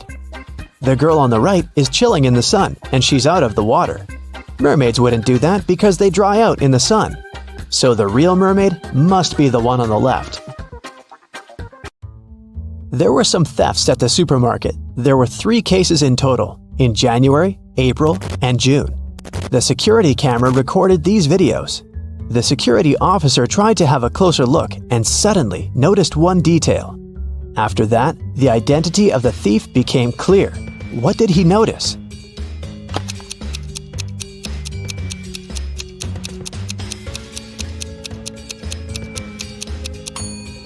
It was the pregnant woman. The attentive security officer noticed that in January, she looked about 6 to 7 months pregnant. In June, she looked the same. Seems like it's the mysterious case of the baby bump that was really a canned ham. One day, a thief decided to rob the local bank. He came up with a brilliant plan to dress up as one of the bank tellers and try to sneak into the vault. As he was approaching the vault, he saw a security guard standing right in front of the door. The robber hadn't anticipated this, so he hid and watched the guard carefully when one of the actual bank tellers walked up to the door. The security guard said 12. The worker answered 6 and got in. Then another teller came up to the vault. When the security guard said 6, the person answered 3 and was granted access. The thief nonchalantly walked up to the security guard when the guard said 10. The robber confidently answered 5. He was arrested immediately. So why was the thief's answer wrong, and what could he have answered instead?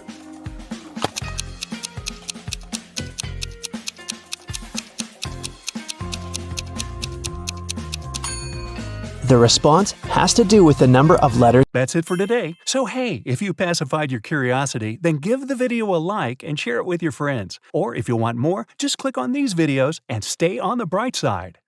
Hey, are you ready to test your brain power and see how much of it you actually use? Then let's start.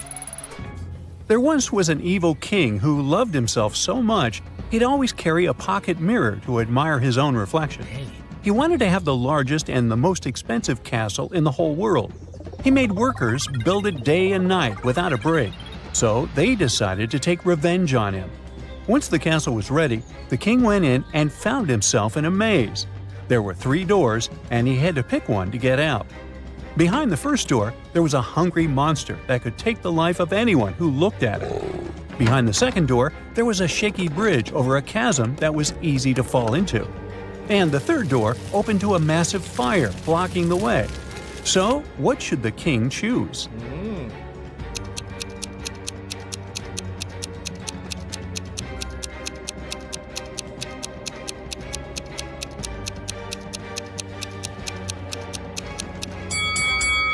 The king should choose the first door.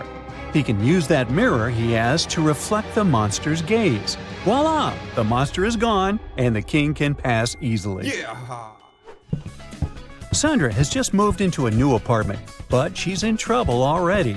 She saw two people break into the apartment next door. She knew for sure she had just one neighbor, and he was a circus performer.